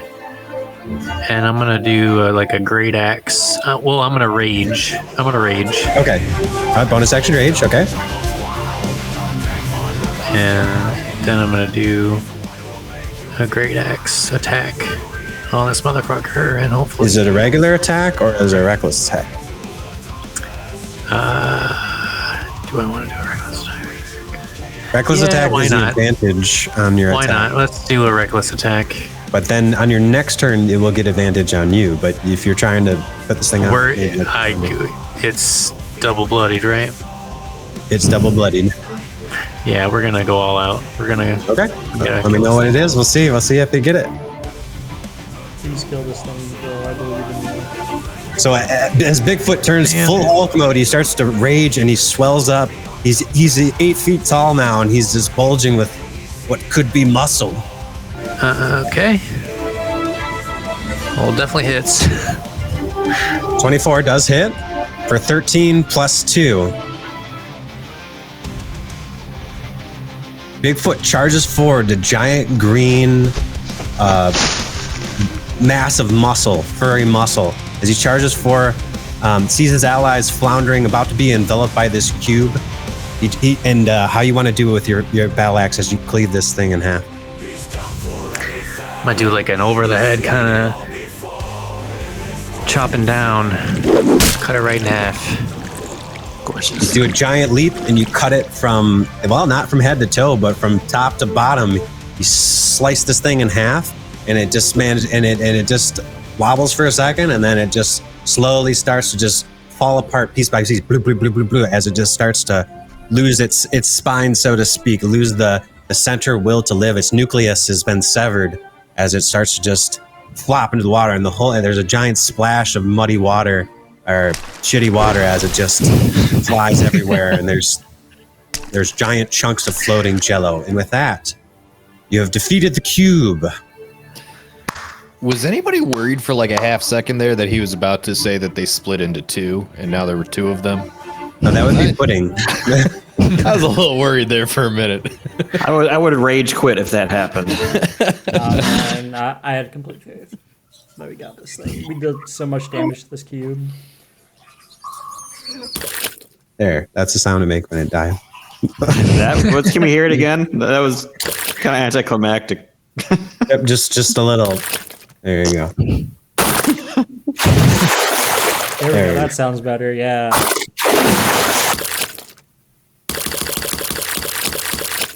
There's a bunch of little bits that are kind of just going there as this thing kind of slowly just it's just everything's burning with the acid as it starts to slowly dissolve. And with that, Bigfoot has cleaved it in 2. Hell yeah. Yeah. Ooh. Thank God, I thought I was the goner there. Somebody help me out of here. Mako, where are you shooting those lightning bolts? Mako goes and reaches a hand out to get you out of there. Thank you. Please turn the lightning off first. Oh, yeah, lightning turns off, and then he goes. Thank you. Yeah. Can I hand that salve off? I think probably Hurk needs it the most right now. Yeah. Give that salve to Hurk. Thank you. Hurk's at 1 HP. Okay, Hurk, you use the ointment, right? Yeah. 1d4 plus Let's roll 1. for that. Is that right? No. Wait. Plus 2? 2d8 plus 2. 2d8 plus 2, yeah, that's it. I'm bringing up the table, it's just being really slow. I made some GM notes to your guys' handout, so it's still on there, but you guys can't see it. Let's go, Ian. Ian saved the day. I'm gonna go ahead and use the second one too, just to be safe. Does Mako congratulate? Yeah. Great job, Bigfoot. You saved the day. You're such a hero. I didn't think we were gonna get out of there. Thank you. His fur is bristling with as he rages, and he's. You're just like, great job. He's like, I'm so fucking hype right now. Let's go kill some stuff. It technically lasts like a minute, so you know, it's still you're still raging right now. What do you do with that rage when you have nothing to direct it to, Ian? What do you think he does? Slap that salve onto Hurk with rage. Breaks bones. So Hurk gets 11 points of healing back, but then also roll me a 1d10 or roll me a d10. I used 2 servings of it. Do you need me to roll 2d10? No, just the 1. Okay. A 3. Did you roll 3 before? I don't know. I'm trying to scroll up and see. Yeah. Okay. Oh. I get a second tail. No, you get mutant senses. In fact, the user's heightened senses heighten, granting advantage on wisdom perception checks and dark vision for 1 hour, but you already have dark vision. So I'm going to say that you don't have disadvantage on any of your, perception checks from now on. Okay.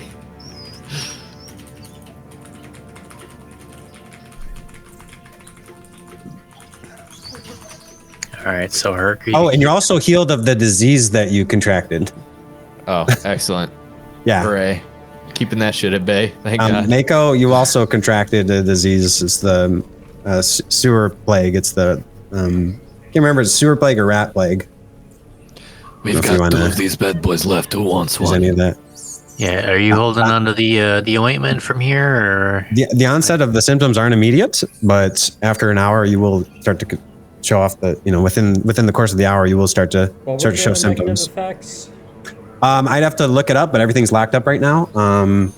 But I can bring it up, but my computer's all locked up. I really don't want to use that ointment unless if I really get.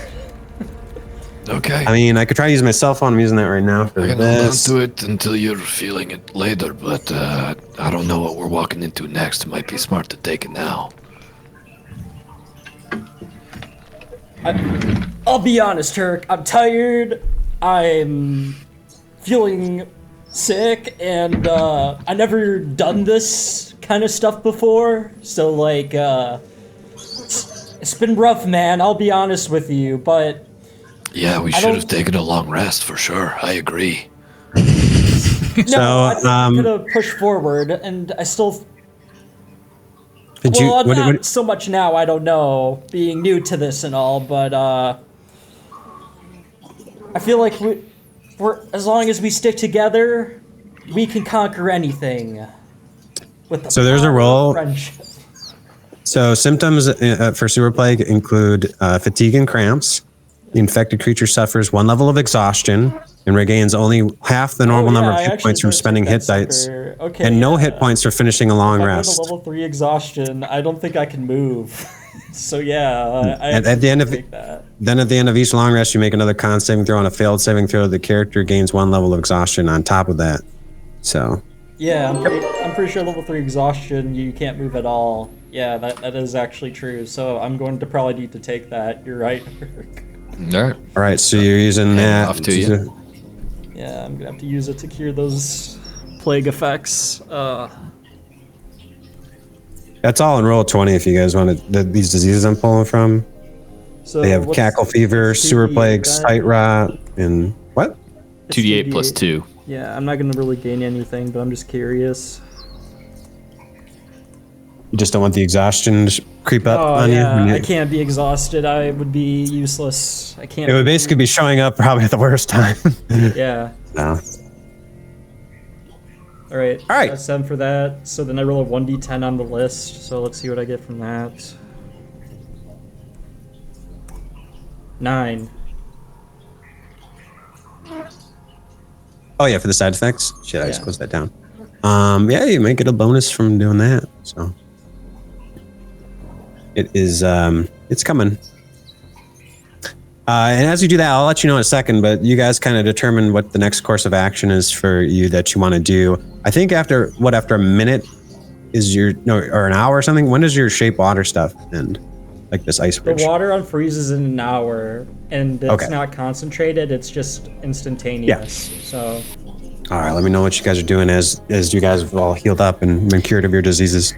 So, did that cube leave anything behind? I guess I could like my javelins back if I can get them. Gelatin everywhere, just chunks of it floating in the shit water, floating, and there's parts of it that are slowly dissolving, little chunks of concrete, and some of the refuse that's in the detritus that's on the ground, but there's nothing that of value that you can. There's the little dissolved rat skulls and stuff, and little bones and stuff. The small creatures has been consuming, and you see that behind it is completely clear. But you can't see that much far off in the darkness even with your torch. Like you can only see, I don't know, like I can't zoom out, but you can't see like past where the thing is, where the end of the screen is. Fair. So, someone else want to lead the way besides Tzar? Yeah, anybody besides me. I think Bigfoot should lead the way. You're still raging right now, by the way. Yeah. Follow me! I mean, yeah, I guess we'll kind of stroll this away, and we'll see what that little thing floating is, and if it's something I need to kill, I would like to be raging when we encounter it, I guess. Okay. Go ahead. Do you say Mako? I'm scrolling right down. I got it pulled up now. It's in the middle of scrolling. It's glitched. It's loading right now. I can only see the first one. Did you roll a D10 though? I did 1D10 and I got 9. Oh, you got 9. Yeah, I can only see the top of the list right now. So I'll let you know in a second. But I'm gonna say that so far about 10 seconds has passed. That you guys are like, here, give me that shit, and I'll say actually probably more like 20 seconds has passed. 20 seconds has passed. As you guys start to immediately slather this stuff on, and the acid is still burning at you and stuff. So yeah, it's really not scrolling here. Okay. So you rolled number 9, gelatinous form. The hero gains the ability to temporarily transform into a gelatinous cube-like state. Once during the next 10 minutes, they can squeeze through. You can squeeze through tight spaces and become resistant to bludgeoning, piercing, and slashing damage. Well, actually, not slashing, just bludgeoning and piercing. Slashing would still be good. So. Freaking Hurk and I are gonna have like PTSD. Can I turn into the gelatinous form just for a meme right now, just real quickly? So my skin's well, it says like once during the next 10 minutes you can squeeze through. Yeah. Okay. Yeah. Sure. Whoa, guys! Look at my skin, guys. That's so apropos. You just killed this thing. It's hilarious. I'm turning into one of them.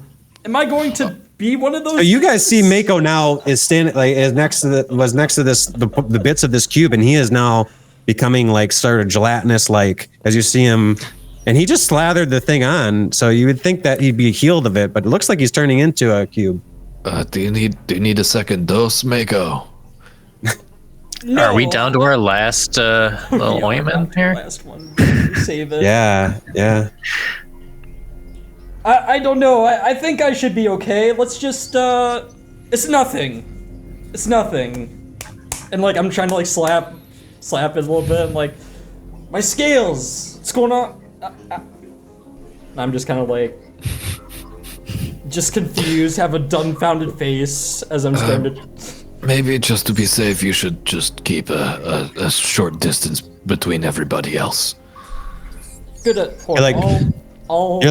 you kind of, as you test it out, you're like try to pull on your arm. It kind of just bends all the way back, like in Harry Potter when it's like the rubber arm. You're like, should I be able to do that? Yeah, exactly. Yeah. You'd be like, you go to bend backwards and your head touches the ground. You're like, wow, I'm so flexible now.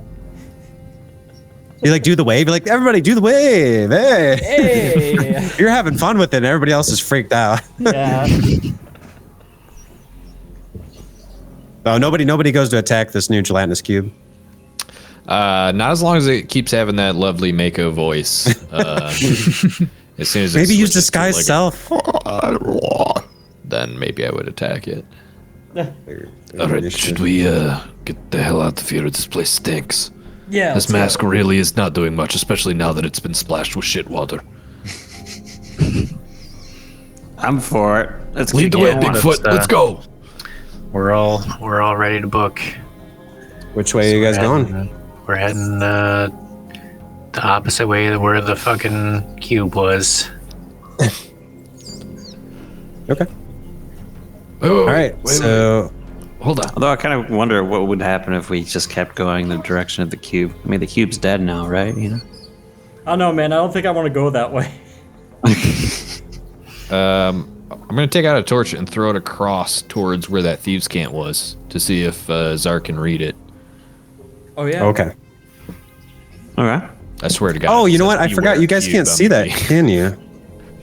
Oh, yeah. I was like, well, obviously you can see what's on the screen. You guys can't see what I can see. Oh, if I don't know that For the that's thieves' there, cant then I'm writing. not gonna do this. But Well, Tzar was. Did you say anything earlier, Tzar, about what you were reading out loud or something? No. No. Okay. okay, never mind. Forget I said it. Well, Hurk doesn't know about that then, I didn't do nothing. unless you tell him. I think I saw something over there. Some writing. The hell are you talking about? Was it written in shit?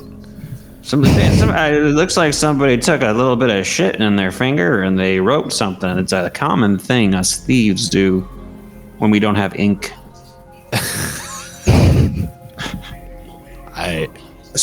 So yeah. Then you didn't toss the torch yet, right? Is that? Do you just want to? What do you guys? I mean, sorry. You guys go ahead. Do your thing. What does it say, Tzar? I can't really read it. You know, it's a little. From here with the torch, you can read it. Oh, okay. You have dark vision, so now dim light appears like bright light to you. Oh, okay. Very nice. What is it? You see that there's markings on the wall. There's some of them that are scratched in there and different various symbols and stuff like that. One of them has a warning that says like, don't go past your scheduled cleaning, regularly scheduled cleaning maintenance up to the right. Enter at your own risk is one of those things. There's like a little cube symbol drawn on there. And you can just kind of put two and two together, like maybe don't go down that way. It says it doesn't say nothing. It said nothing over. It doesn't say anything. Yeah, It's not like I would it's- assume it doesn't say not. I'm anything. looking at it right now. Those are not real words. I don't understand. Yeah, it's a doodle. Some guy fucked up. I don't know. Someone was like thinking it doesn't. It has no. It definitely does not say anything about a mistake I might have made if I would have. Sorry, you never make mistakes. That's ludicrous. Turns out so the smart. likelihood that if you find things written in the sewers, written in shit, it was probably written by a crazy person. So yeah, this entirely checks out. Yeah. Yeah, that's super culture for you. Yeah. Living that sewer life. So there's several things that are written down on there, and you notice that the normal place where Jinpachi would write things, which is very low to the ground because he's small, there's nothing written by him that would give you, and usually you guys always, when you go back to the hideout, you write something on the wall. So it's not so much what you notice, but what you don't notice. Like if Jinpachi left earlier to go back to the hideout, then why didn't he write anything behind like he usually? Because these markings are changed every few days by all sorts of thieves, and I mean all sorts of people in the Xanathar hideout, and they get regularly changed out. And so it's not like a previous older message would be there or whatever, but there's no new message. There should be. So you find that kind of odd that he wouldn't have written like the OK symbol or any of your communication stuff like you normally would have.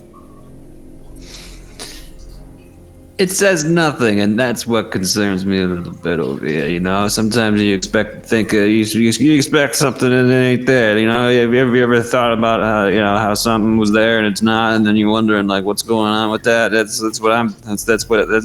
We should keep going. And as you look around as well, you also notice. Go ahead and Hurk. No, I agree. I think I get what you're saying, but it is a little weird that you were expecting to find something here. This is my hangout. Wait, so you know your way around here? What? Sometimes. Well, then, why would you take us down the path that's clearly dangerous? Yeah. That thing, you saw how fast that thing moves. That thing came upon you like you were nothing, you know? The thing comes around all the time. I didn't know it was there. It's a moving thing. It's a moving cube. It was. You shivers a little bit. I'm gonna have nightmares about that for a while. That mimics, right? Let's get out of here. I think some of it's still inside me. You're probably having various orifices that are coming out with a little bit of gelatinous substances for the next couple days. Down and I'm just like, Shit gets everywhere. You guys have been in the shit water, and you've also, well, not hurt. No, yeah, you have too. So you and Tzar and half of Rainier have been covered in shit water, and then jelly and all sorts of stuff. there was a brief moment in time before I was pulled out of the cube and put into the sludge where I was the cleanest I've ever been in my life.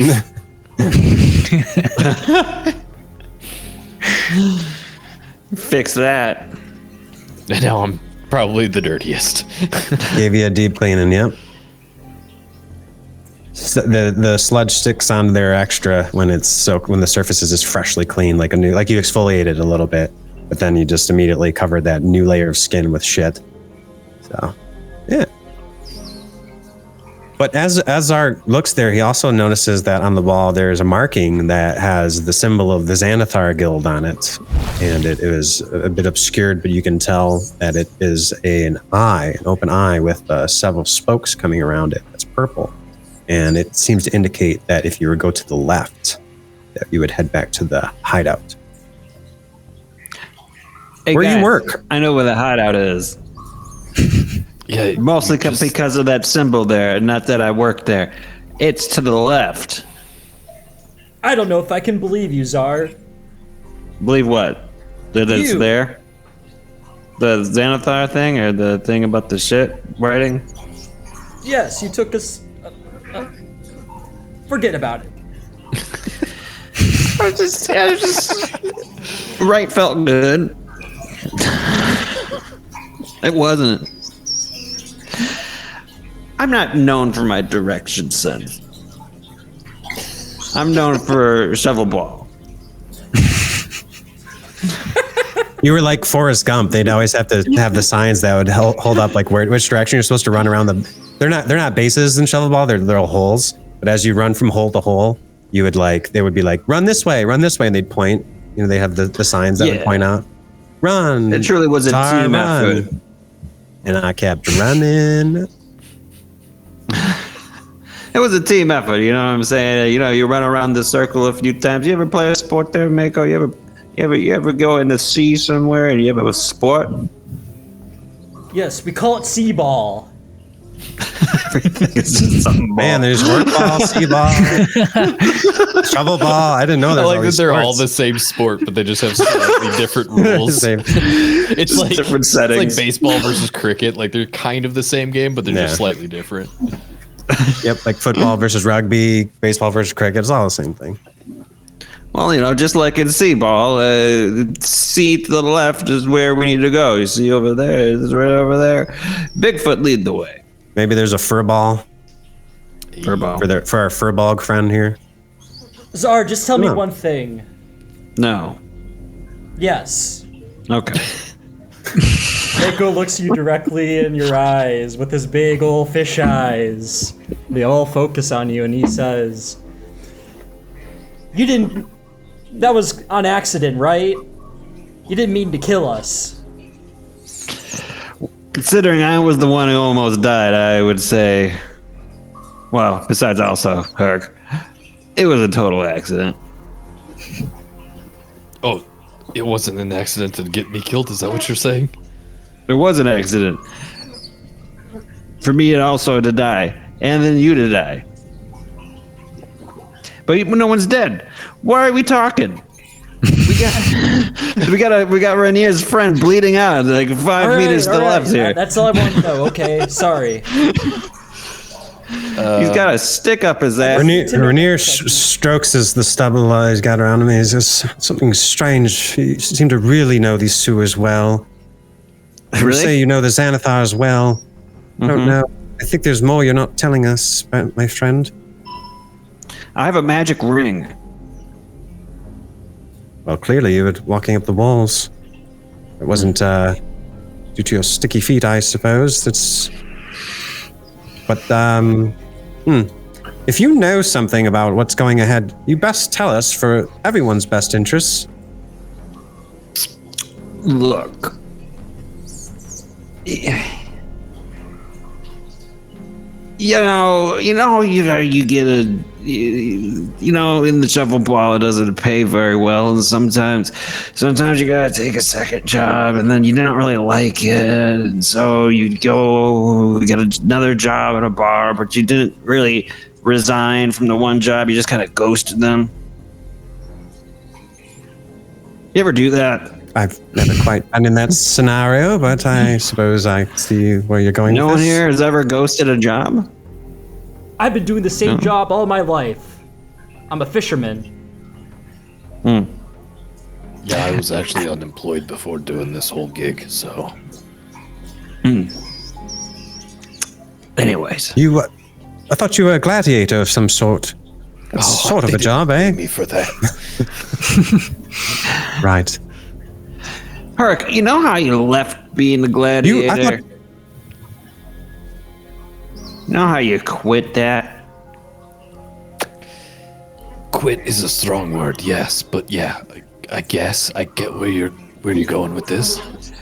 You're not a gladiator anymore, right? No. And like, if I were to be like making you do gladiator things, you wouldn't want to do them, and you don't identify with it. You don't just run around I've been thinking, doing "Oh, I'm nothing but gladiator." gladiator things for you this past couple of days. You do what you need to do to survive, is what you're saying. Sure. Yeah. Well, anyway, point is, you're not a gladiator. You don't identify as one, and Anyways, I used to work for the Xanathar Guild for a while, and then I quit, and then I joined a bar, and then it turns out, let's go to the left. It's where the guy who's bleeding out actively is. No, yes, I get it. You don't work for Xanathar anymore.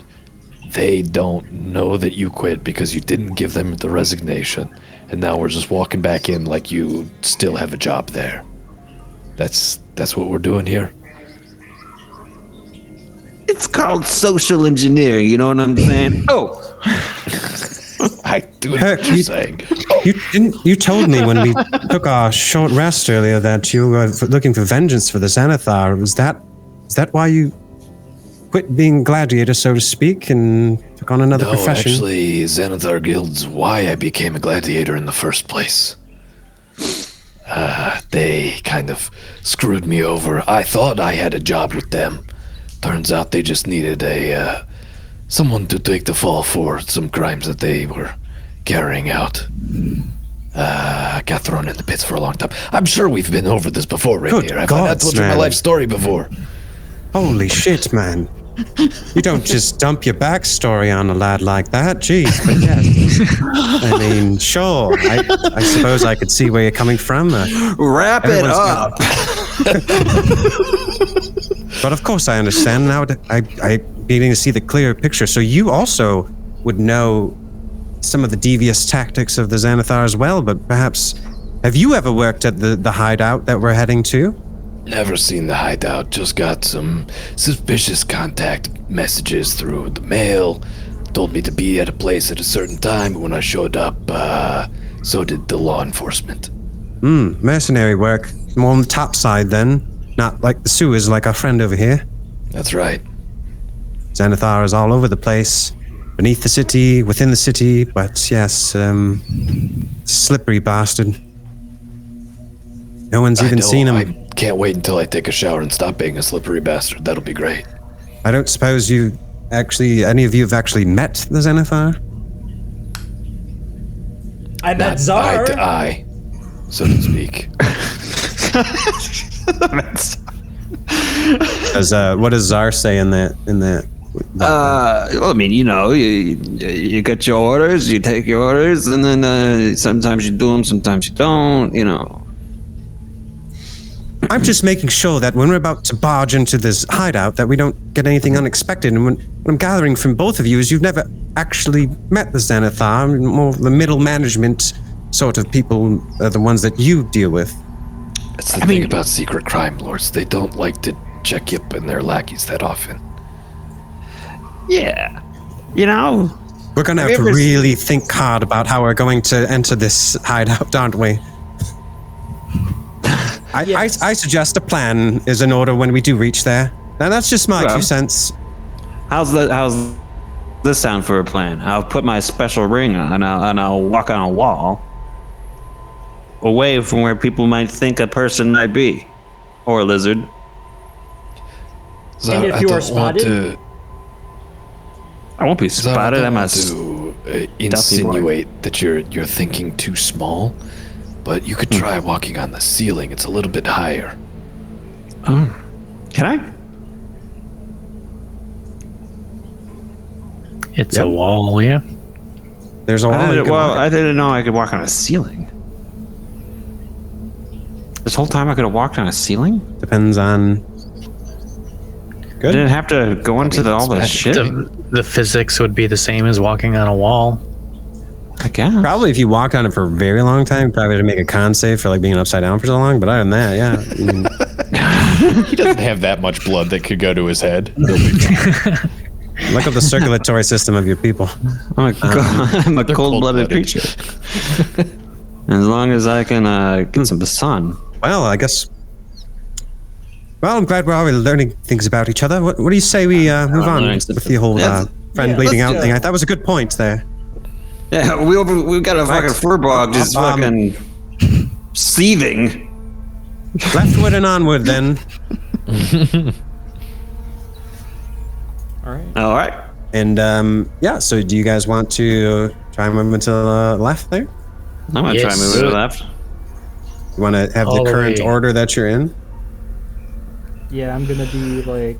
Are you going to walk, or are you guys going to try to sneak? Maybe we should sneak. Yeah, let's be good to sneak. You have a torch as well. If you try to sneak with a torch, it will not work because you will be, I mean, you could try. I'm but right you have to behind be, Bigfoot, and I can see things. Well, if we're gonna be sneaky, then someone else needs to lead because I can't see shit without a torch. Okay, you know what? Maybe we shouldn't do sneaky. I feel like... We just go for it. Yeah, maybe you guys just, that way you won't run right into something shape. 5 feet away from you, but Yeah. you'd be able to see something. You'd be able to see something when they see you, and that's pretty fair, right? Yeah. Nobody will be able to get a drop on you, and you won't be able to drop on nobody unless they come from behind you, I guess. But I mean, hopefully there's nothing there. I mean, the cube just came through, right? You guys should be good. While we're walking, I'm gonna be keeping an eye out for any hidden catch poles in case we need to cross the sewers again. Yeah, as you look around there, you see that there is a catch pole on the other side over here. I don't think it's gonna tag it.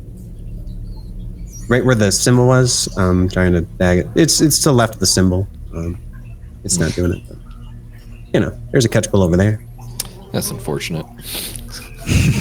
Well, it's for the thing about it. So if the people coming from the hideout, they're on the left side there. They see the sign, and then there's a catch pole that helps them get across. But whoever took it left it on that side. Hey! Well, I'm gonna keep looking for him on this side. What do you need from over there? I recently thought about a thing I can do.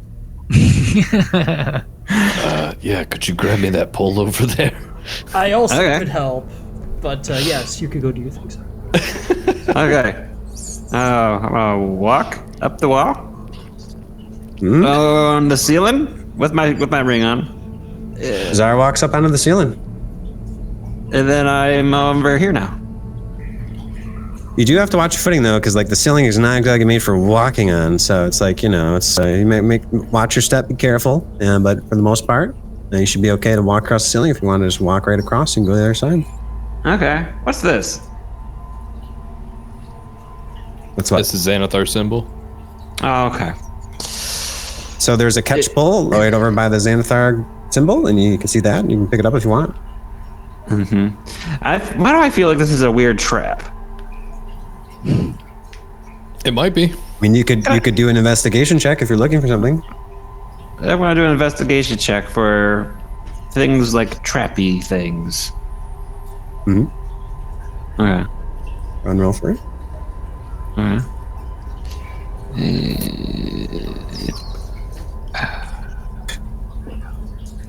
Nice.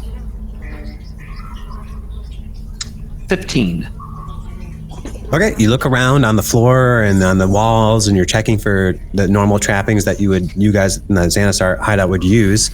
You don't see anything that is obvious as you walk around, and nothing gets triggered as you walk by. You do notice that on the writing there that there is a warning that that there's a surveillance ahead.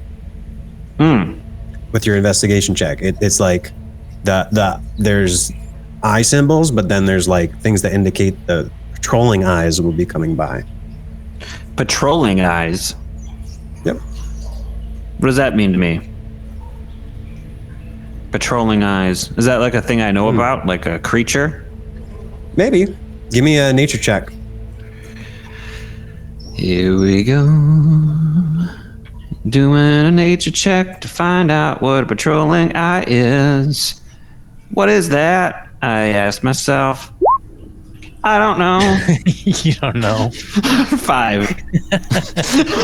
Yeah, patrolling eyes means that there's, I don't know, eyes that could be patrolling. I don't know. All right. Surveillance. There's people that could be watching out. The eyes, maybe. I don't know. People use their eyes when they look around. Usually, I mean, maybe that's it.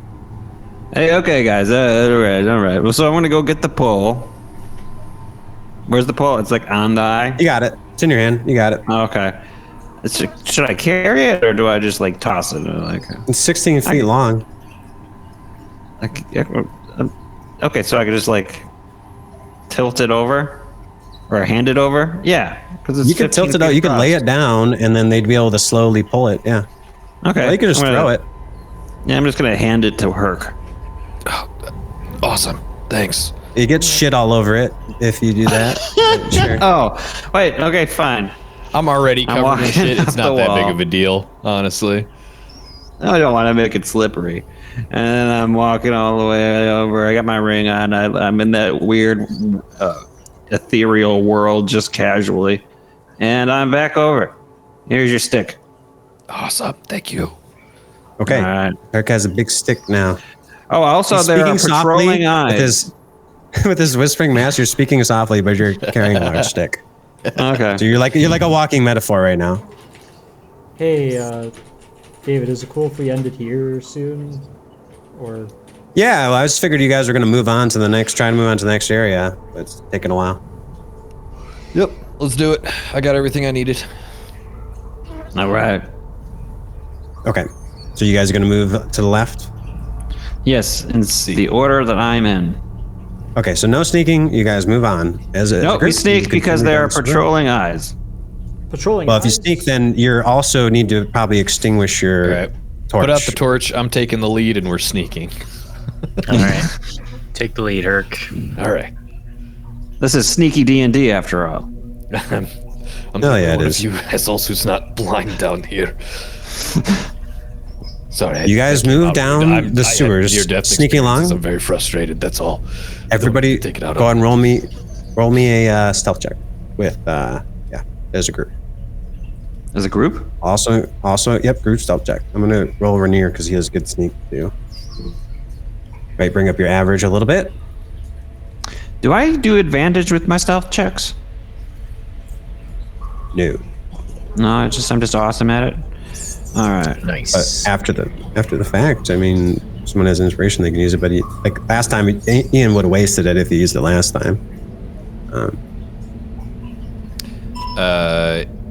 At some 18. point, Tzar, you'll be able to get double proficiency in certain skills, so you can put that into stealth and just be even better at it. He already has it. I gave it to him for stealth, for sneaking. Yeah, he already has it. That's why he gets like a 9, because it's +5 is his dex is +5, then he gets a double proficiency, which is +4. So that's how he gets the 9. Yeah. Yeah, sneak expertise.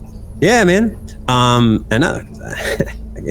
So anyways, yeah, but yeah, so yeah, with that, what's your average there? 18, 17. What did you do, 4 or 11 for the narrator from Pokemon? It'd be 5 for it's a. Oh yeah, that's because it's a disadvantage. Yeah. 27. My exhaustion. Mako's tired. 44 divided by 4. 11. Oh wow. Okay. Okay, so you guys can go ahead and sneak along. I don't like the tone of your voice with that. Are you getting Did I not do that math right?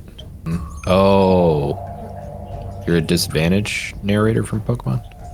Yeah, I'm at disadvantage. I have 2 levels of exhaustion. My speed is Okay. halved, and I That's have where I did my disadvantage math on wrong. ability checks. Mako's nerfed pretty hard right now. Okay, here's what happens. You guys move along as a group, extinguish the torch. You guys move along there, and you come to a section of the sewer, and you see that there's a rusty ladder that's leading up to a stone shaft that is capped by a circular metal cover. And then there's the putrid black water of the sewer. That's, you follow this along. Hovering over the putrid black water of the sewer is a grotesque creature. Its sickly green skin is glistening with moisture in the dim light. Its spherical body is dominated by a single bulging central eye that is now fixated on your group as it detects you guys coming up. It has 4 stumpy eye stalks that protrude from its orb-like form. Each eye stalk crackles with arcane energy and begins to glow an assortment of colors. As the creature catches sight of you, its many dagger-like teeth are bared in a snarl. As it begins to zoom towards you, roll for initiative. And that is where we're going to end today's session. Oh, shit. So we roll right now? Yep. You guys have reached the entrance to the Xanathar hideout. There we go.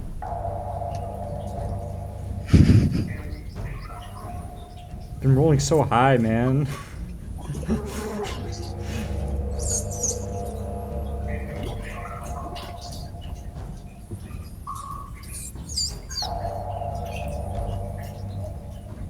Alright, that's all this. All right, and it rolled an 18, but it is from a previous encounter and had to clear it. So it will be going first. Oh no, Hurk rolled a 19, right? Yeah, Hurk's going first. Baby. So yeah, and that's where we'll end today's session. You guys have encountered this thing that is this monstrosity that is patrolling around, and Tzar, you recognize what this is. Oh, that's what the eye thing was. It all makes sense now as it comes to you. A single word comes to your mind: gazer. There's one of the Xanathar's gazer creatures has spotted you, and you know that these things surveil. You didn't quite put 2 and 2 together for some reason earlier. This is the patrolling eye as it locks onto you guys and it's hovering above the putrid black water as it zooms towards you, ready to attack as it bares its teeth.